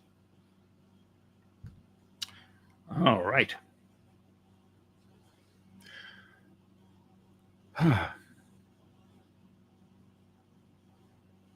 There's some dead air for you. Seems to me there's one other show that came back that I saw and loved, along with Doctor Who and Black Mirror. Seemed like there's something else that I saw that I want to say, oh, you got to see this. If you haven't seen it, you have to see it. Can't remember what it was. I have so much lined up that I haven't gotten to. There's, I guess, 4 episodes of the Handmaid's Tale newest season. I haven't had a chance to watch them. Oh, there's the other one, of course, the Last of Us. I watched that last night. It took me a few days to get to it. Every day I'd go, okay, tonight I'm going to watch it tonight, and then I'd be, editing video or whatever I'm doing. But I finally got to sit down and watch it, and I'm very happy that show's back. And I still have, I think, 4 more episodes of Black Mirror to watch. Oh, there was one I mentioned the first episode, and the Star Trek final episode, Star Trek spin-off type of thing. There was another one I watched that I thought was promising, and there's a lot of it that I liked. There's an episode where some new tech startup is teaming up with Hollywood.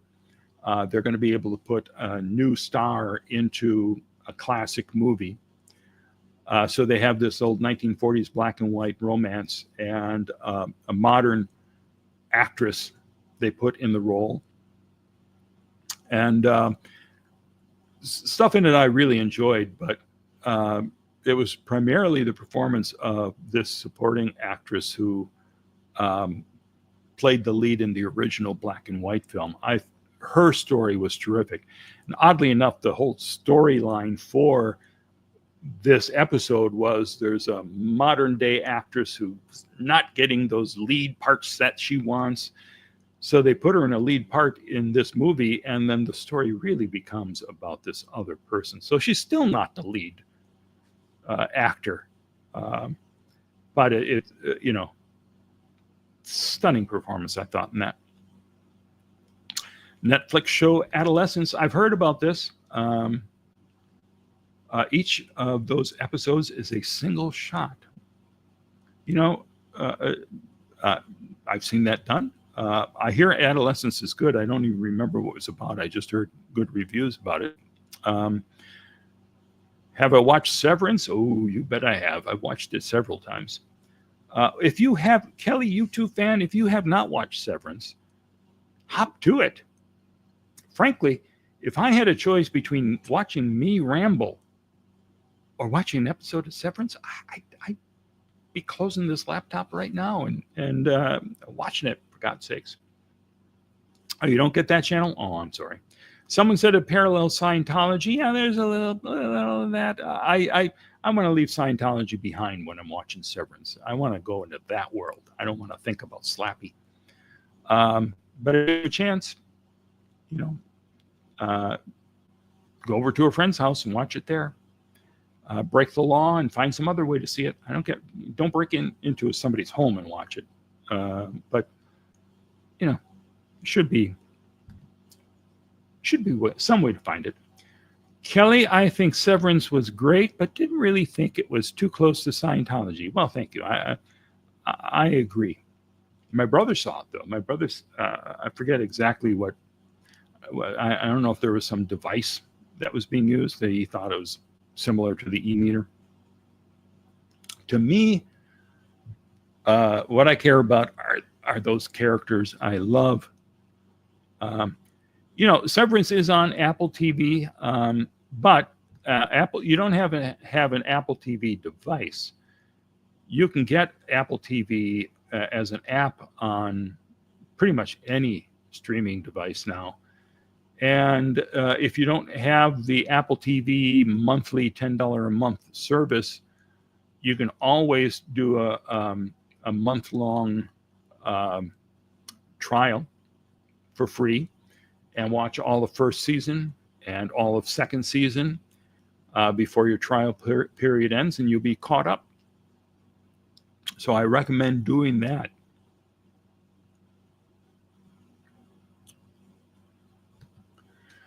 Xeno TV, did you watch us at the concert?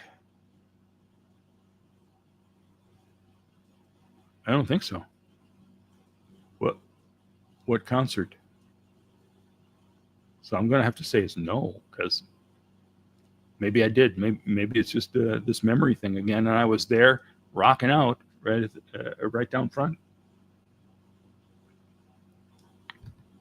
So I'm sorry I haven't seen it. So back to Severance. There were some parts, Kelly, like the break room, but the whole thing is about an outside life and an inside life. Not much like Scientology.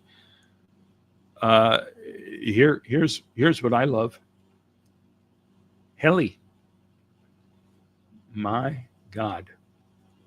I really enjoy that relationship and the twists and turns going on with her character, and the fact that Helly loves somebody named Mark.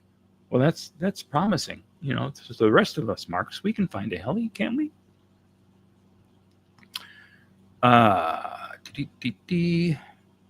Here is some words I have never seen strung together before. Tonight with Dusty Soda Dispenser. I'm assuming that is the band. But no, I wasn't aware. Where was this concert? Is it online? I'm assuming it's online because I wasn't out in a club anywhere to see it.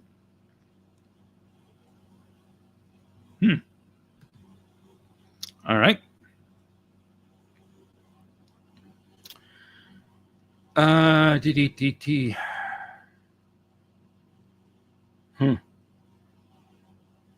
Well, okay. Somebody go ahead and give me another topic, or we'll call it a night. Always happy to answer questions.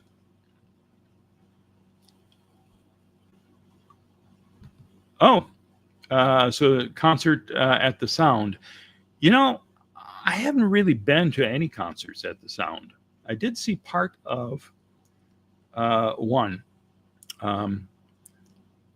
There was an orchestra that did a concert of movie music, and I always loved that. One half of it was classic music, and the other half was more the, Raiders of the Lost Ark type of more current blockbusters. And I caught that, but by and large, I could get free tickets to every concert, essentially, when I was on the council. But I'm not a concert goer, really. And occasionally, I pass my tickets off to a constituent so they could go see something.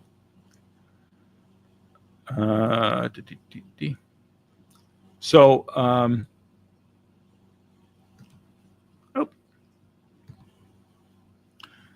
so were you performing at the Sound?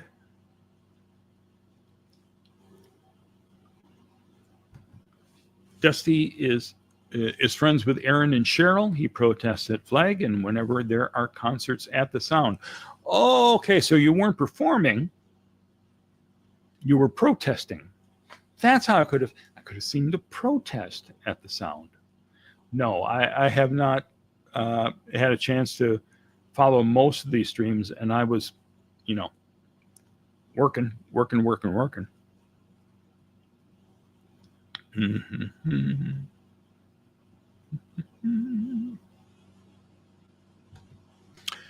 Xeno TV, you met Dusty Soda Dispenser before. Okay, that could well be.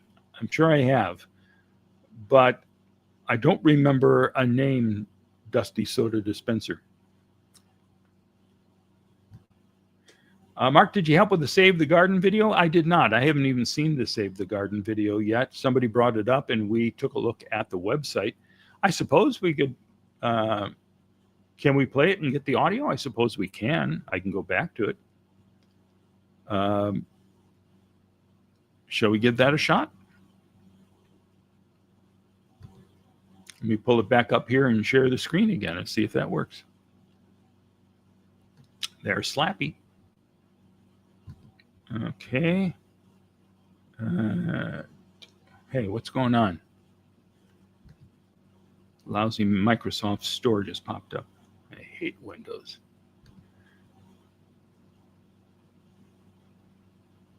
Oh.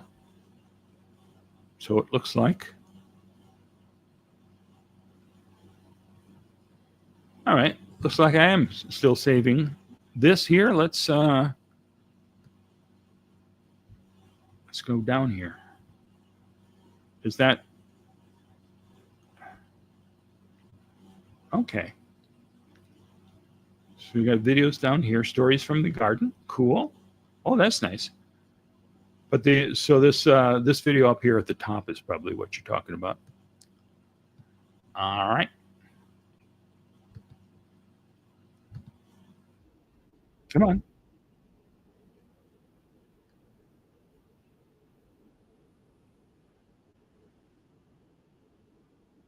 Oh, hold on.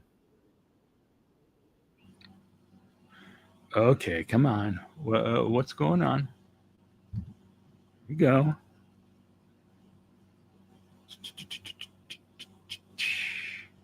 Oh, I got to remove that.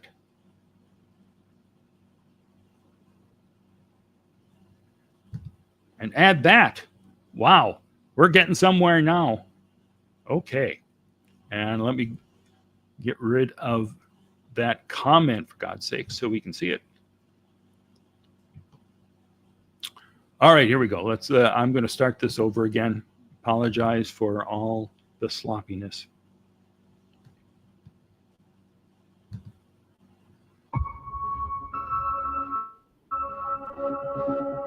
I've got friends and family that are vehemently opposed to this.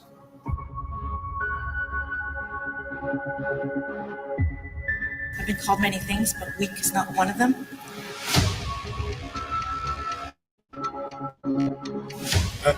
Sure, I'm probably hurting a lot of feelings.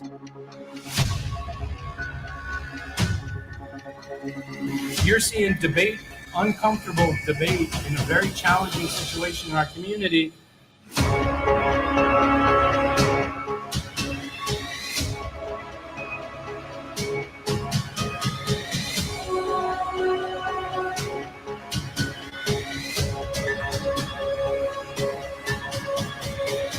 Look what we got. You're all complaining about it. We have nothing.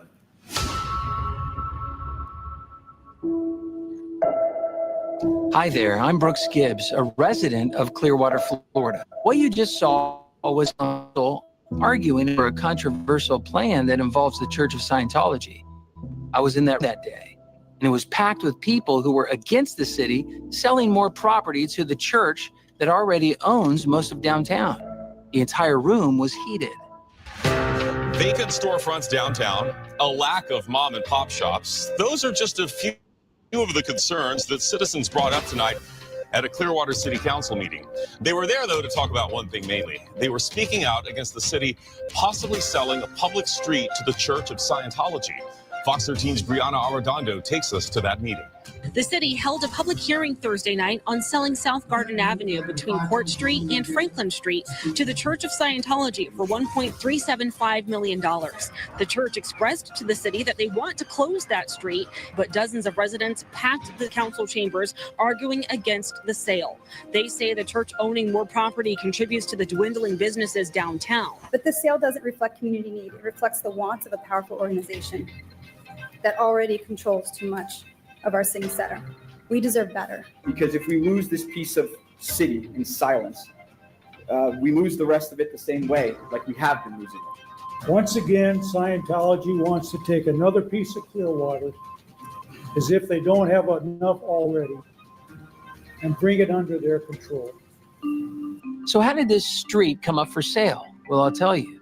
David Miscavige, the leader of Scientology, negotiated with the city of Clearwater to purchase Garden Avenue.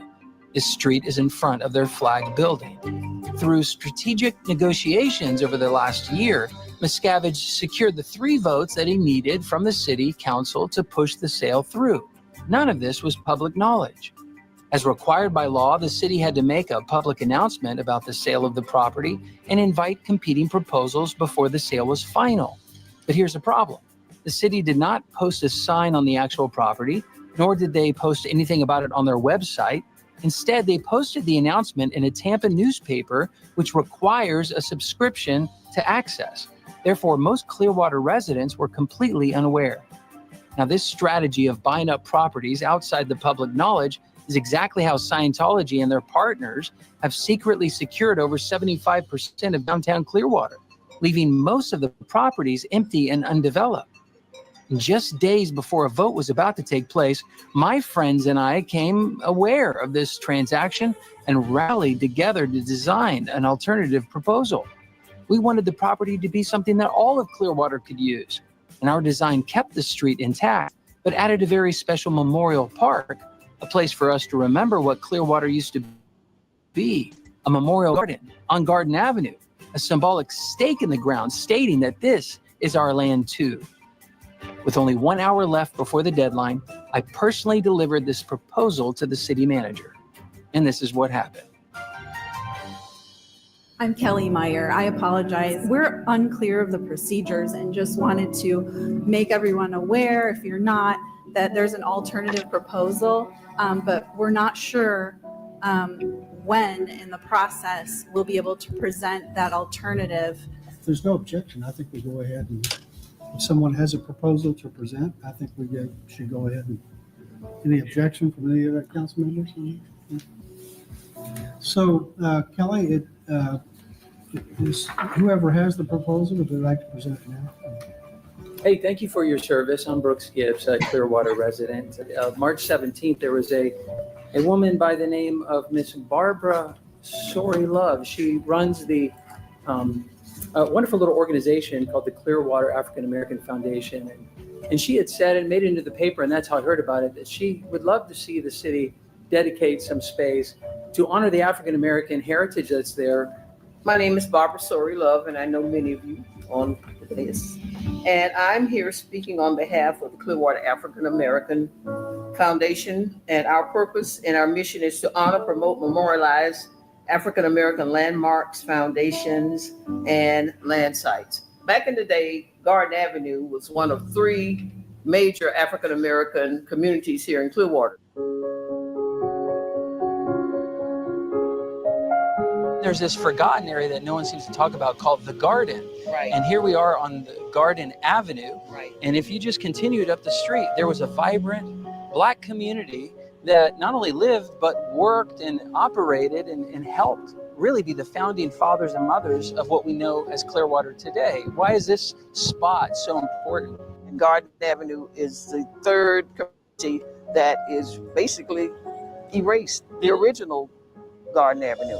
I see something happening here for the Clearwater citizens, that there's a Church of Scientology that is literally doing the same thing, taking over now 7% of the properties here in downtown, over $1 billion of holding, and it's not what the city used to be.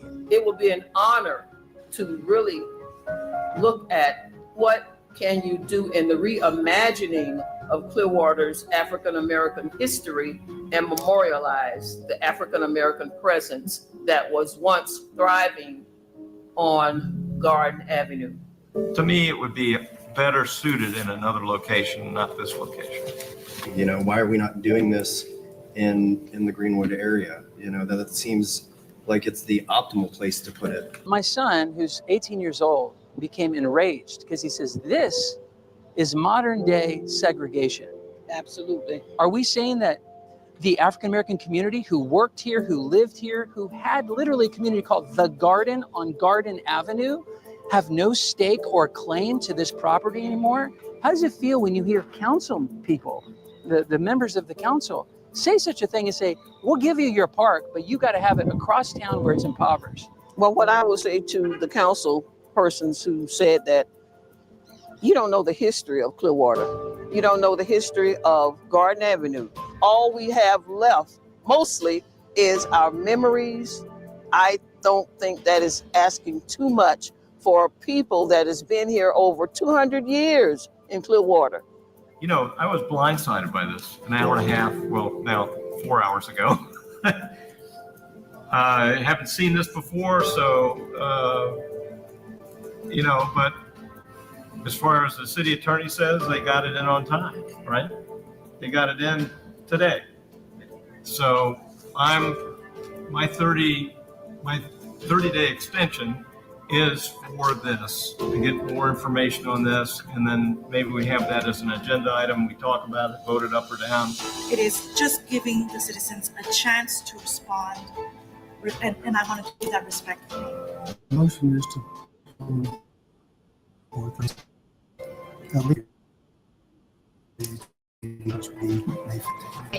those in favor? Aye. Opposed? Nay. We were thrilled that the city council delayed the decision to sell the street to somebody and give us a chance to improve our proposal, negotiate with the city, and rally thousands of supporters who want to see us win. This is the first time in years that someone has been able to challenge Scientology's dominance. The odds of winning, of course, are against us, but with your help, I believe we can win. All we need is 3 votes. to save the garden.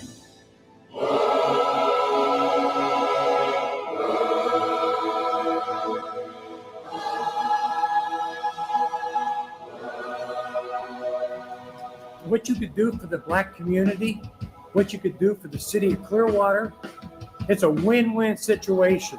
And if it's money, we can raise that money.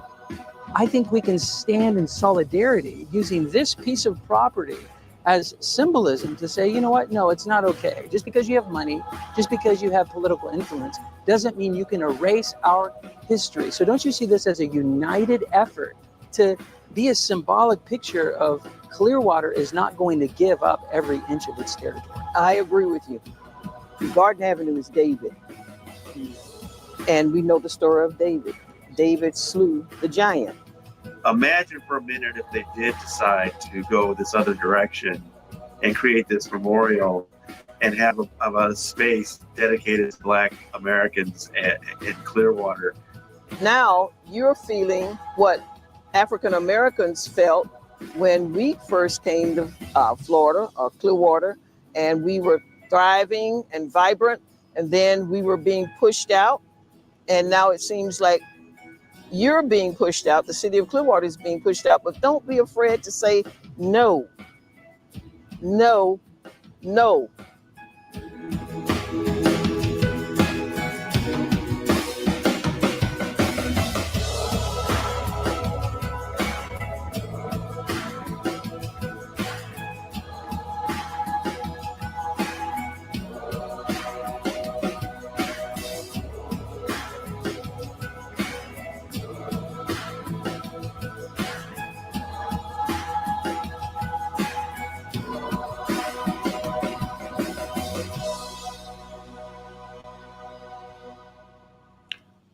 Wow, that was a great video.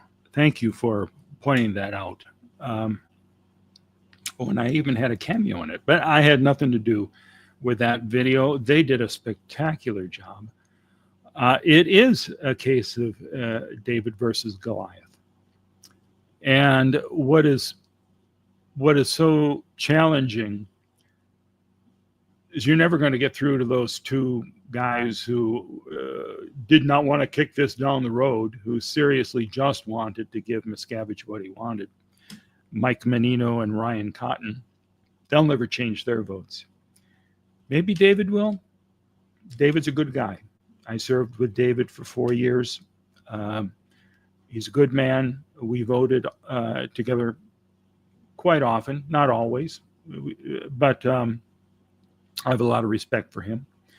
Not that I disrespect Ryan and Mike Menino, but it's foolish to believe and trust in David Miscavige. He has stabbed the city in the back over and over and over.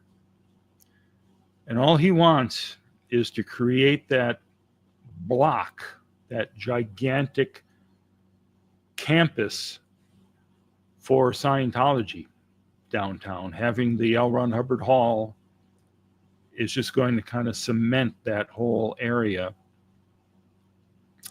And it shouldn't happen. And yeah, Lena, who spoke out strongly against selling the street, she points out that we use this road every day. There's no reason Scientology has to stop people driving down that street.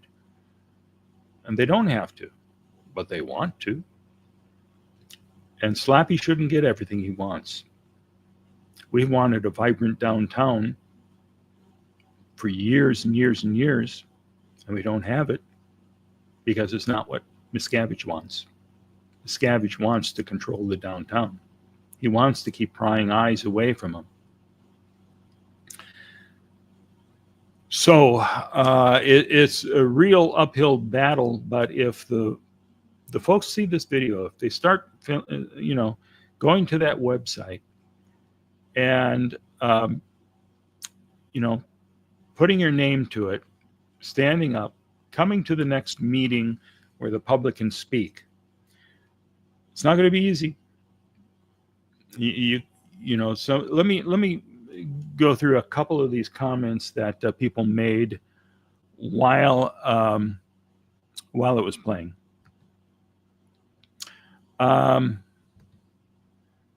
It's really sad how corrupt Clearwater is. Either these officials are corrupt or they choose to be ignorant and not do any research, says 49ers fan for life. I don't think Clearwater is corrupt. I question Mike and Ryan being so adamant that this is the way to go. Ryan especially seemed to be deeply upset that the vote could not be taken that night, when the simplest thing in the world is to say, okay, let's take a month to think about it. Let's meet with Brooks and the folks from his project. Let's sit down with them. Let's see what they have in mind, and maybe we can get something worked out. But Ryan and Mike didn't want that to happen. They didn't want to kick the can down the road. That road you're kicking over to Scientology anyway. So, forget about the can. It's the road that you need to be worried about. Now Clearwater's not corrupt. I don't think anybody, is in Scientology's pocket, although clearly you've got 2 members now more than happy to listen to what Miscavige has to say and agree with him. It's not like the old days. If you saw the meeting, Hoyt Hamilton was a council member who was on the council in 2017 when Scientology made the same pitch. We'll create a thriving downtown for you. For God's sakes, we need it. We want a thriving downtown for our people because we have to bus them to another city when they're here to do their auditing. And it's just shameful. We need a vibrant downtown, and I will give you that, City of Clearwater, if you give me that piece of property I want. And when the city didn't turn over that piece of property, suddenly Miscavige's desire for a thriving downtown for his people so he doesn't have to bus them to another place, suddenly that thought just disappeared.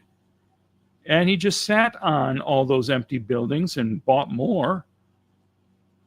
And now he's saying, okay, this time, city, I want you to do what I'm asking, and then I'll give you a thriving downtown. I don't believe it. It's a tough situation, though, for the city, because how do you go up against Scientology? They got $3 billion in the bank. People aren't coming downtown because they don't want to be around Scientology. They don't want to put money. You hear this all the time. They don't want to put money into Scientology's pockets by eating at one of the restaurants.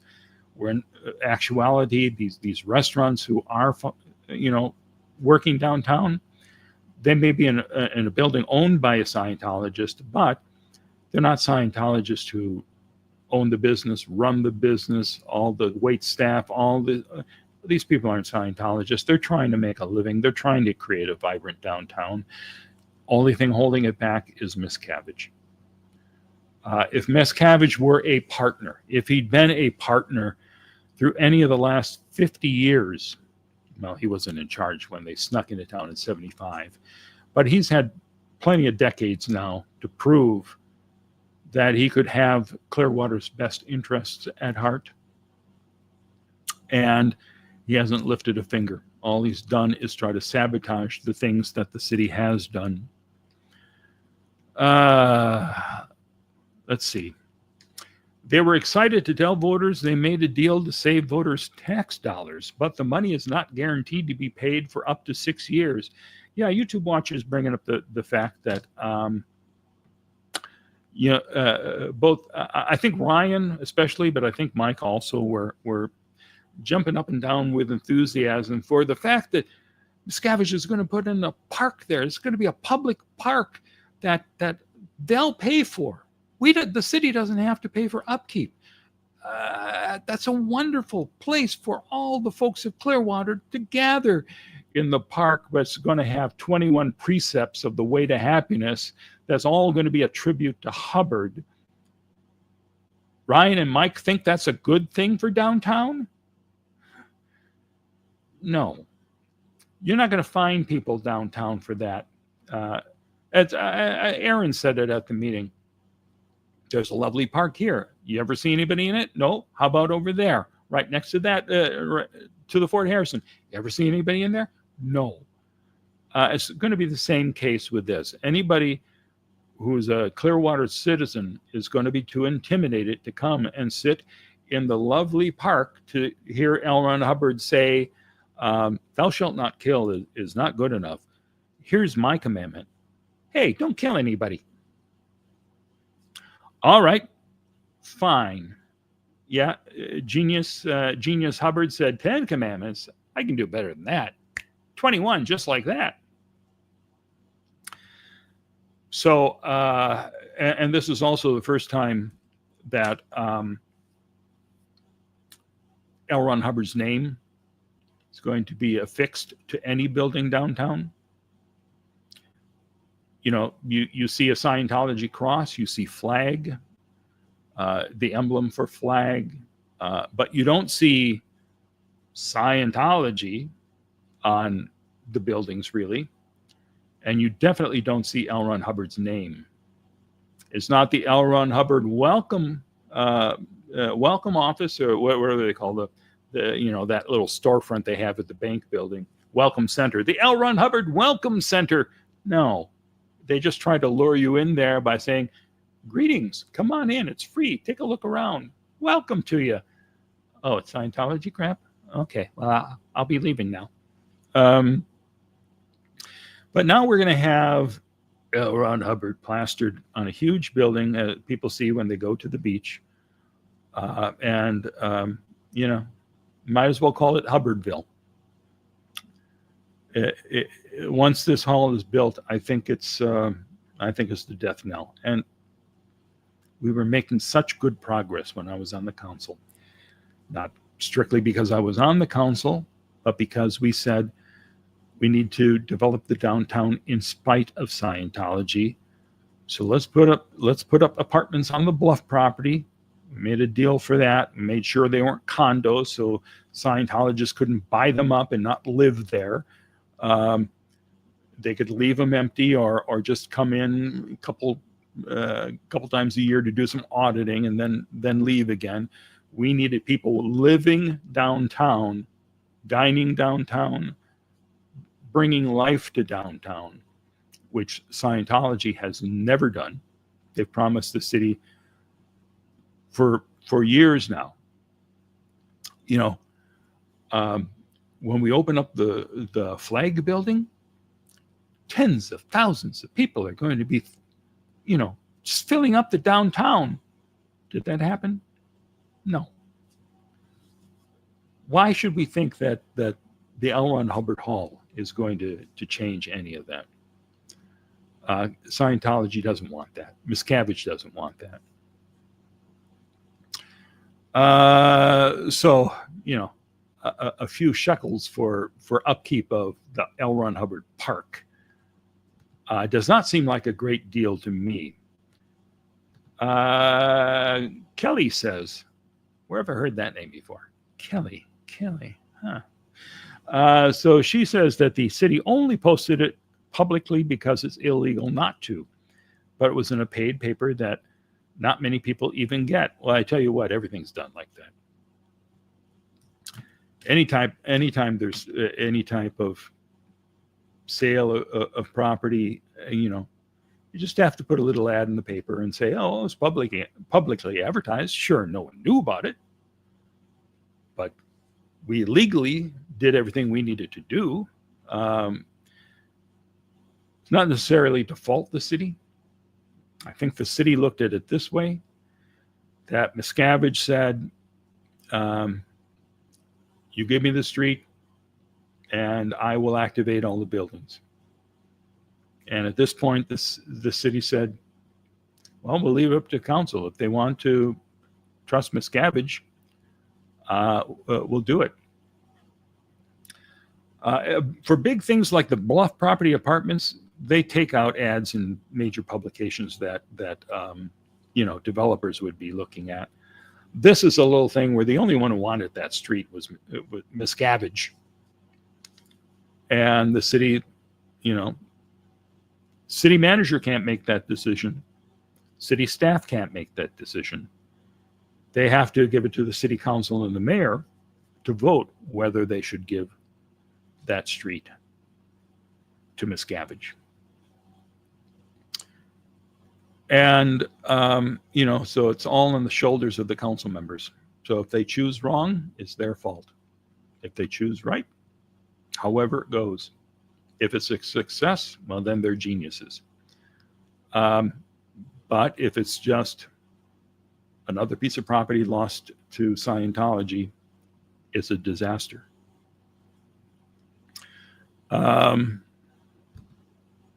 I was shocked the city council planned to vote the day the proposals were due. They expected no alternatives.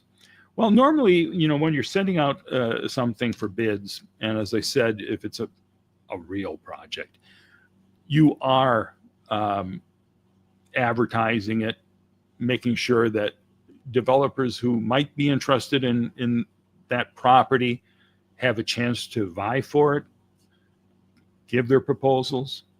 In this case, the city didn't originate this. They didn't say, what are we going to do with that street?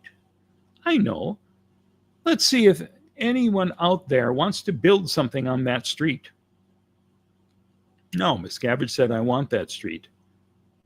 And the city said, well, let's see if there's some way to do it and if there's any interest on the council.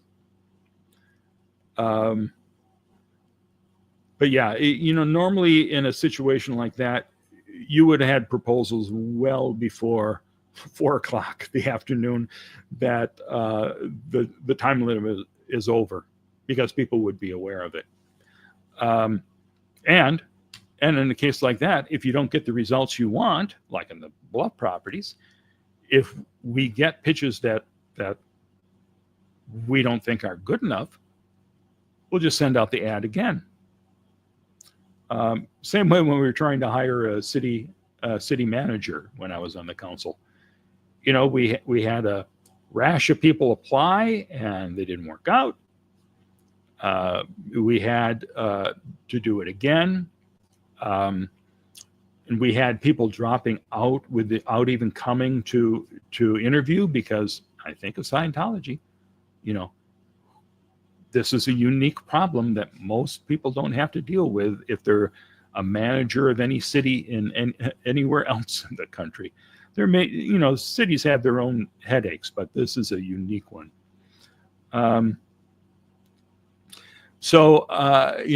It was just really shocking that Ryan and Mike were unwilling to even consider giving them an extra month to fine-tune the proposal, sit down with the council individually and say, this is what we want to do, this is how we're going to do it. And yeah, the Scientology isn't going to pay you anything for 6 years. We'll start paying you right away, and you can count on us to come through with the money.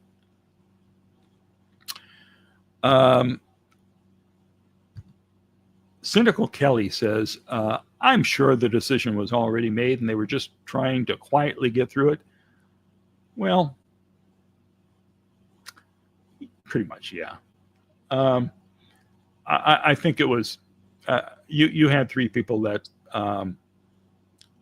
probably told the city manager every week that each council member has an individual hour with the city manager to talk about what's going on the next agenda, what projects are we working on down the line, get your feedback on it, what do you want to see done, this, that. So while the city manager can say, listen, Lena and the mayor are voting this way, we'd like you to join them.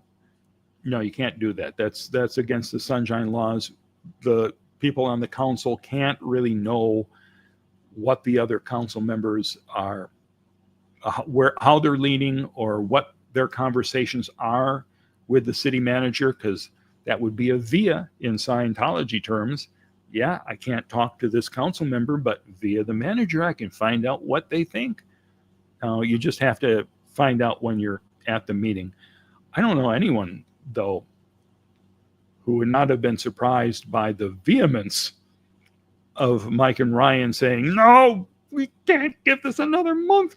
No, it's crucial. It's now.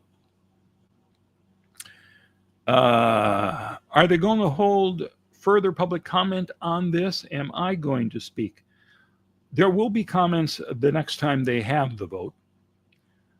And there is also a public forum, which is just like the old public comments. You get 3 minutes to talk on any issue.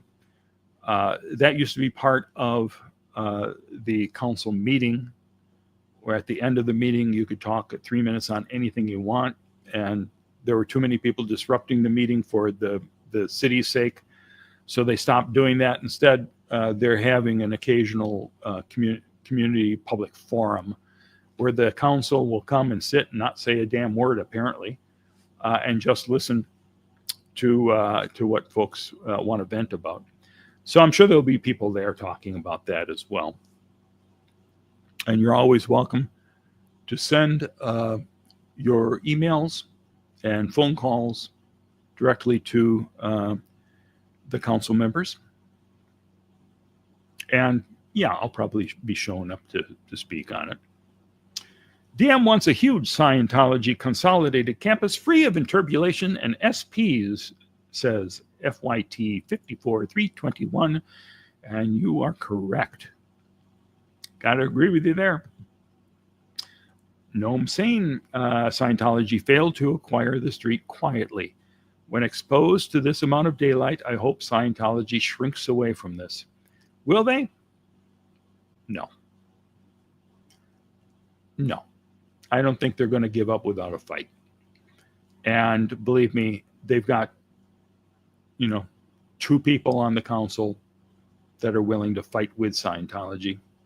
So it's pretty much all up to David Albritton.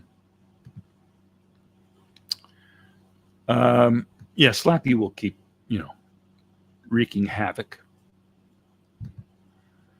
What would I want built in Clearwater, asks 49ers for life. Well, now that you ask, I mean, I'm not opposed to the things that Miscavige says he wants to bring downtown. Like he says that he and Tom Cruise will personally build a movie theater and a nightclub and an entertainment complex. Yeah, I'd love that. You haven't broken ground on it, and you promised that in 2017. So I have no reason to believe you're going to come through. But yeah, I'd love to see that. I'd love to see restaurants. I'd love to see shops. I'd love to see all of this.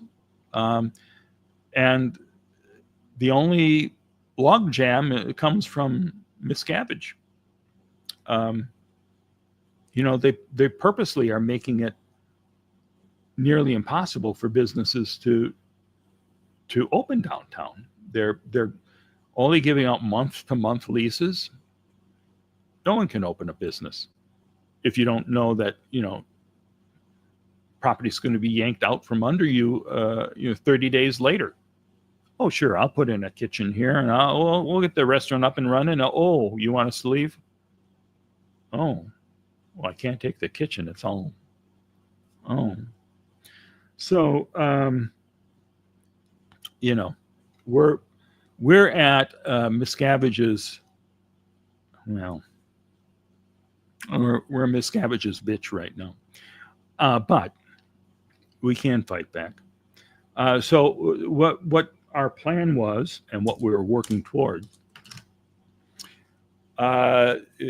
we had 400 apartments going up on the bluff. That was going to spur another apartment complex. There was a competing developer who said he wanted to bring his project, which was going to be on the bluff, a couple of blocks away, so there'd be another 350 people living there.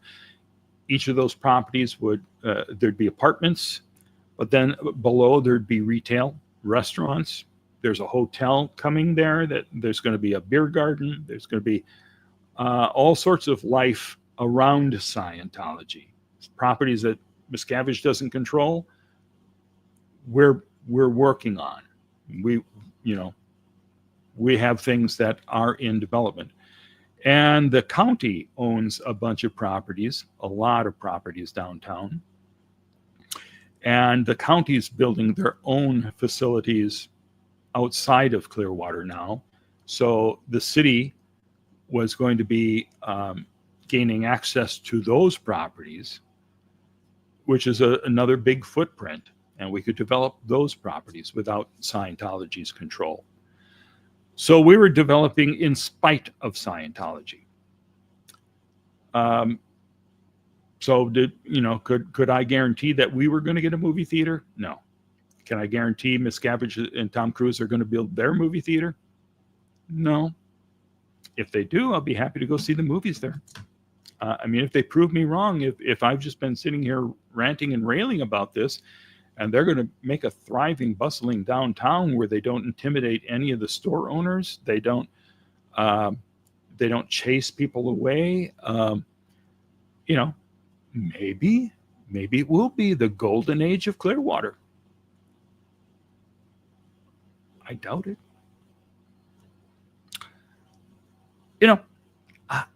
I guess you can see that I don't trust Miscavige.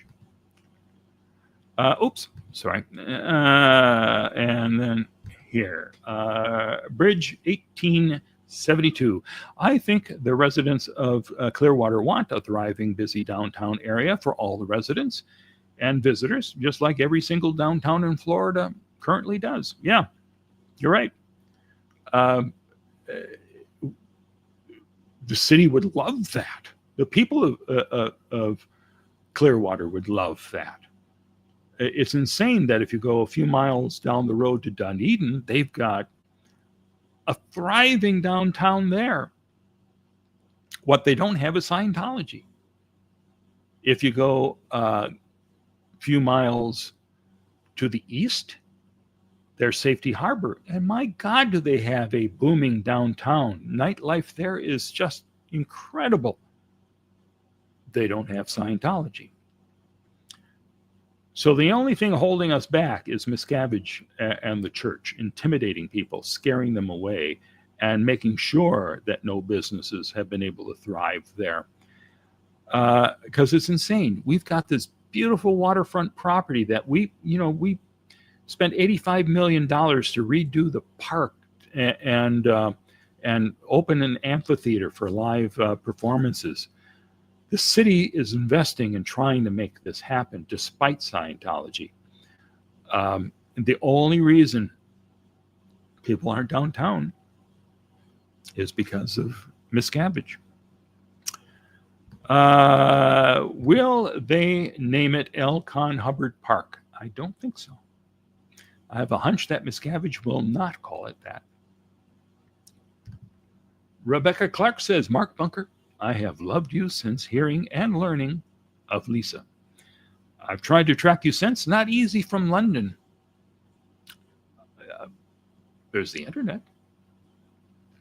Now that I know, Rebecca, you're in London, I bet I could track you down. That's not a threat. But yeah, I'm glad that you have been following me. I really appreciate it. And I love just the mention of London, because London is my favorite place in the world. I loved being there. I wish I could be back. I wish I could have a home in the English countryside with a typewriter and a dog and a fireplace. That's an old wish from years ago when typewriters were still around. But there you go. Instead, I'm here in Clearwater, fighting the fight, because this is what I do.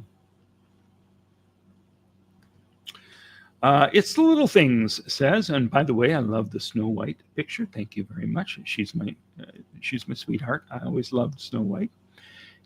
Okay, but do you know why? Why is this happening at all? What's Miscavige's goal? Good questions. Miscavige's goal is to control everything, and he's buying the street to shut it down, to stop any protests.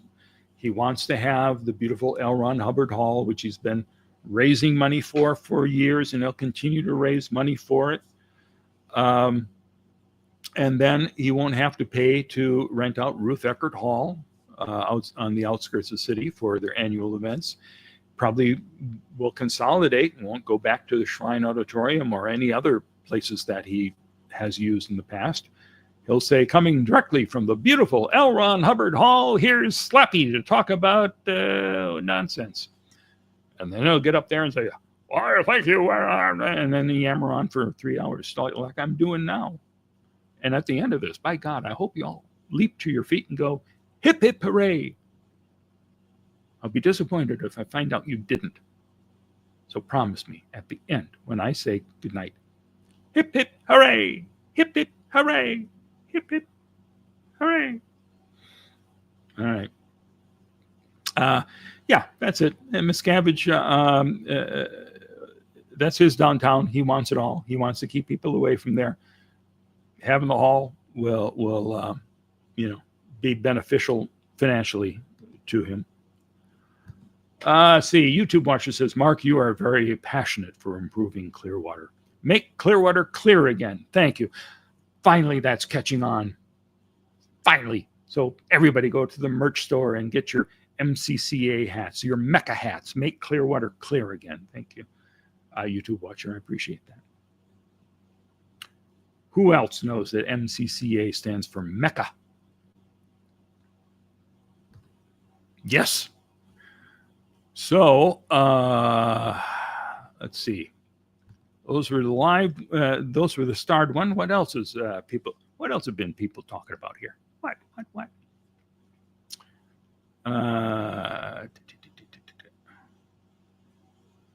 Okay. All right. Okay. That's good. As Lena knows exactly what is going on here. She's not fooled. Yeah, and I'm glad Lena was a strong voice on the council for this. She is dedicated, and I'm glad that she was passionately standing up for the street. That's crazy. Oh, I think I read this already. I didn't know they owned that much until I watched this. Yeah, it's amazing. Go to the Tampa Bay Times website and do a search for Clear Takeover. And they had a remarkable story that Tracy McManus, the reporter, put together. And she worked on that, I think, for something like 9 months doing the research to get that article written and online. And that's the type of things papers can't do anymore. They don't have the money to invest in that. And it's one of the reasons why Tracy took another job in another city, because the cutbacks are everywhere. And it's a shame, because if you don't have the money to actually do the work, it is hard. It's hard to keep the paper going, but it's also really bad for the communities, because it's the local newspaper that normally breaks all the news about corruption in City Hall or this or that and the other thing, because local TV stations,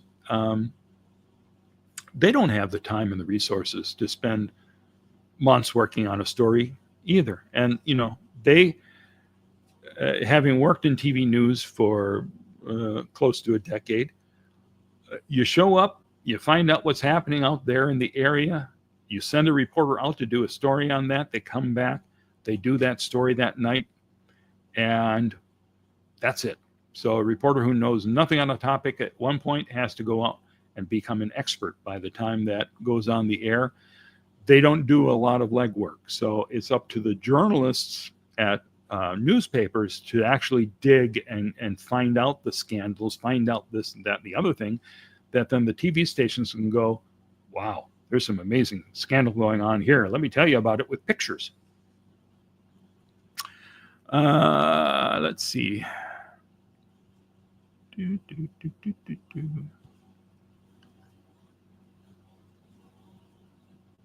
let me see if I can pull this one up. I think I talked about this already, but maybe not. They were excited to tell voters they made a deal to save voters tax dollars, but the money is not guaranteed to be paid for up to 6 years. Yeah, and that's a shocking thing when you hear it in the meeting. Like, really? Yeah, like even I think Ryan was on the council was surprised that city's not getting that money for 6 years. But as the attorney points out, and the city attorney's a good guy. He knows Scientology. He knows what the city's up against. But yeah, Scientology doesn't just buy the street now. Because if they paid the $1.3 million to buy it tomorrow, they go, okay, thanks. I'm glad we own it. Geez. You know what? We're not going to make the L. Ron Hubbard Hall anyway, but hey, we love having the street. Thank you. Now we can stop people from coming near us. Now, is that going to happen? But no, that's what could happen if you sell them before the project is done. That's why there's a contract made that, okay, when you build the hall, we will sell you the street for the $1.3 million, if they agree to do that.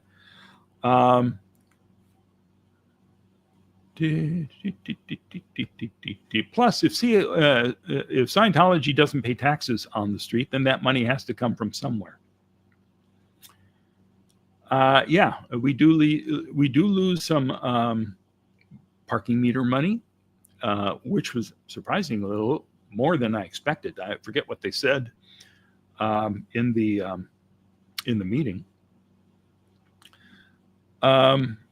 Yeah, I suppose they wouldn't have to pay any taxes on it if they own that street because it's being used for religious purposes. Yeah, this will help. 49ers for Life says, I say DM sends out Pat Harney out a lot. There you go. Just get her out there talking. That's gonna sway the people of Clearwater. Let's see.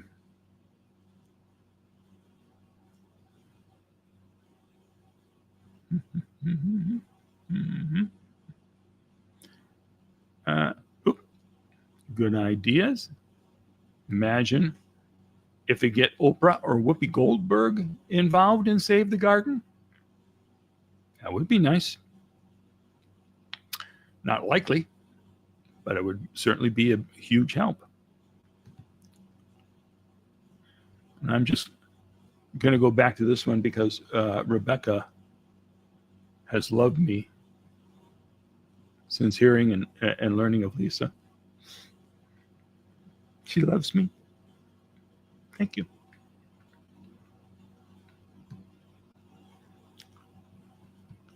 Oh, and not only loves me, but I am amazing, as was the LMT. Oh, et al. With a couple of kisses. Thank you.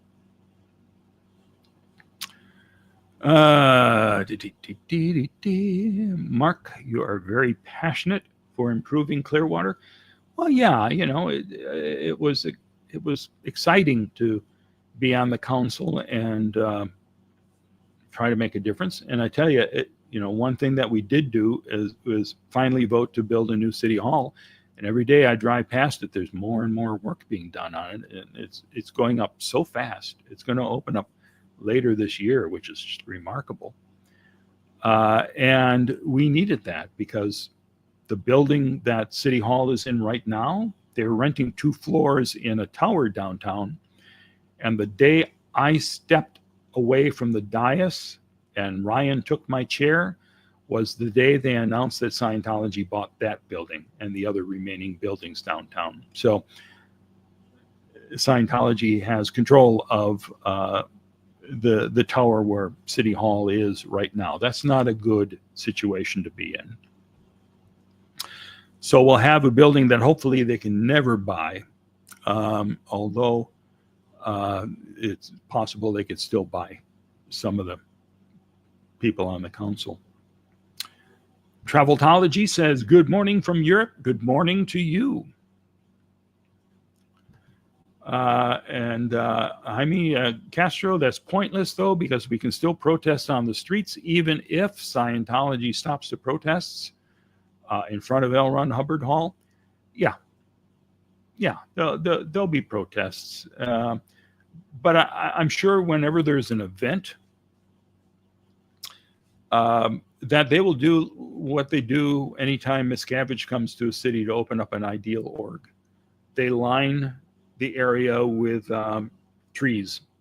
They just have these, truck in all these trees to block out the views of anybody who's not on the guest list. When surprisingly, I'm not. Even when I was on the council, I was not invited to the shindigs.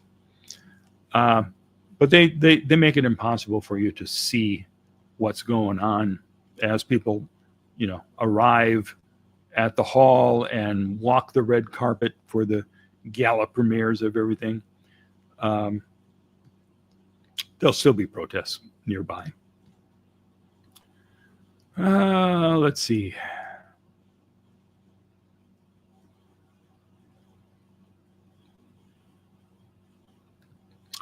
YouTube watcher, City Hall will be built well before work on the Woolworth and telephone buildings. Well, the Woolworth and telephone buildings are underway. But yeah, City Hall will definitely be open before the 2 Scientology properties. And there's a third one too. There's 3 properties Miscavige promised to clean up.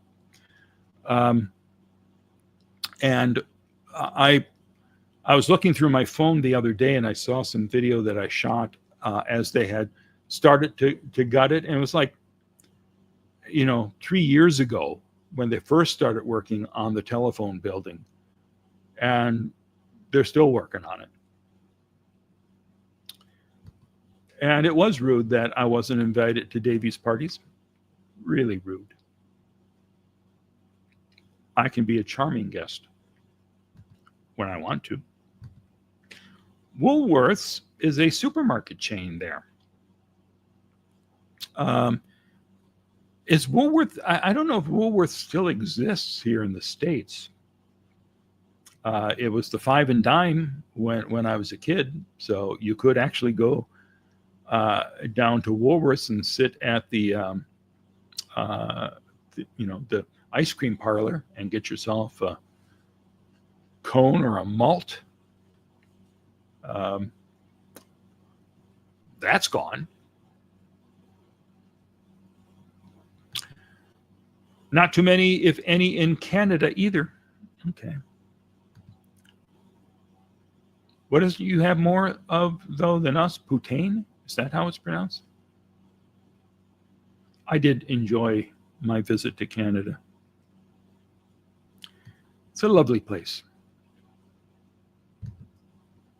FYT 54321 believes I'm a genial fella and would have been a pleasant guest at public functions of Scientology with city officials. Listen, I try.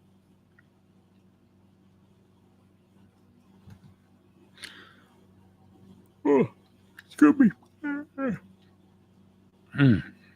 Let's see. Bridge 1872 says the last Woolworth store closed in 1997. Yeah, that's why it's so remarkable that Miscavige is so thrilled to say, we're going to put up a restored Woolworth sign on the building, just like it was back in the 20s. Yeah, but you're not putting a Woolworths in there, so people are going to go by and go, I don't need to go to Woolworth. Let's go somewhere where they're selling shoes, which maybe they're selling in that store, but it would be better to say, hey, we're the shoe place. Even when Mark says something critical or challenging, he does so with class. Damn right. I can't help myself. I'm just a refined individual. I am the OT's OT. Well, you know what? It's now been now more than an hour since I said, well, I think it's time to call a wrap to this. but at least, you know, we got to talk about something substantial. And thank you so much for pointing out not just the Save the Garden website, but also that there was a video there worth viewing. That was a spectacularly well produced video. And I see that there were some pictures of the history of the neighborhood at the bottom of the page. So I'm going to go take a look at those now. Fight. If you are at all interested, contact Clearwater City Hall and let them know. Don't sell that street to Slappy. YouTube watcher, Mark, if you're working all night into the early morning, what is your secret? Coffee, Red Bull, Diet Pepsi. The official drink of Xenu TV. I like myself some Diet Pepsi. That's a good Midwest goodbye. Yep, there you go. So have a good night and a great tomorrow, everyone, says FYT. And Luke, good night to you as well. Good night, Luke. You must learn to use the Force. And Kelly, being the consummate host once again. That's right. Thanks for joining us. Hip, hip, hooray. Hip, hip, hooray. Hip, hip, hooray. What are your crimes, Mark? Yes, what are your crimes, Mark? Your crimes are hidden, they should be seen. Spin all out, Mark, and just come clean.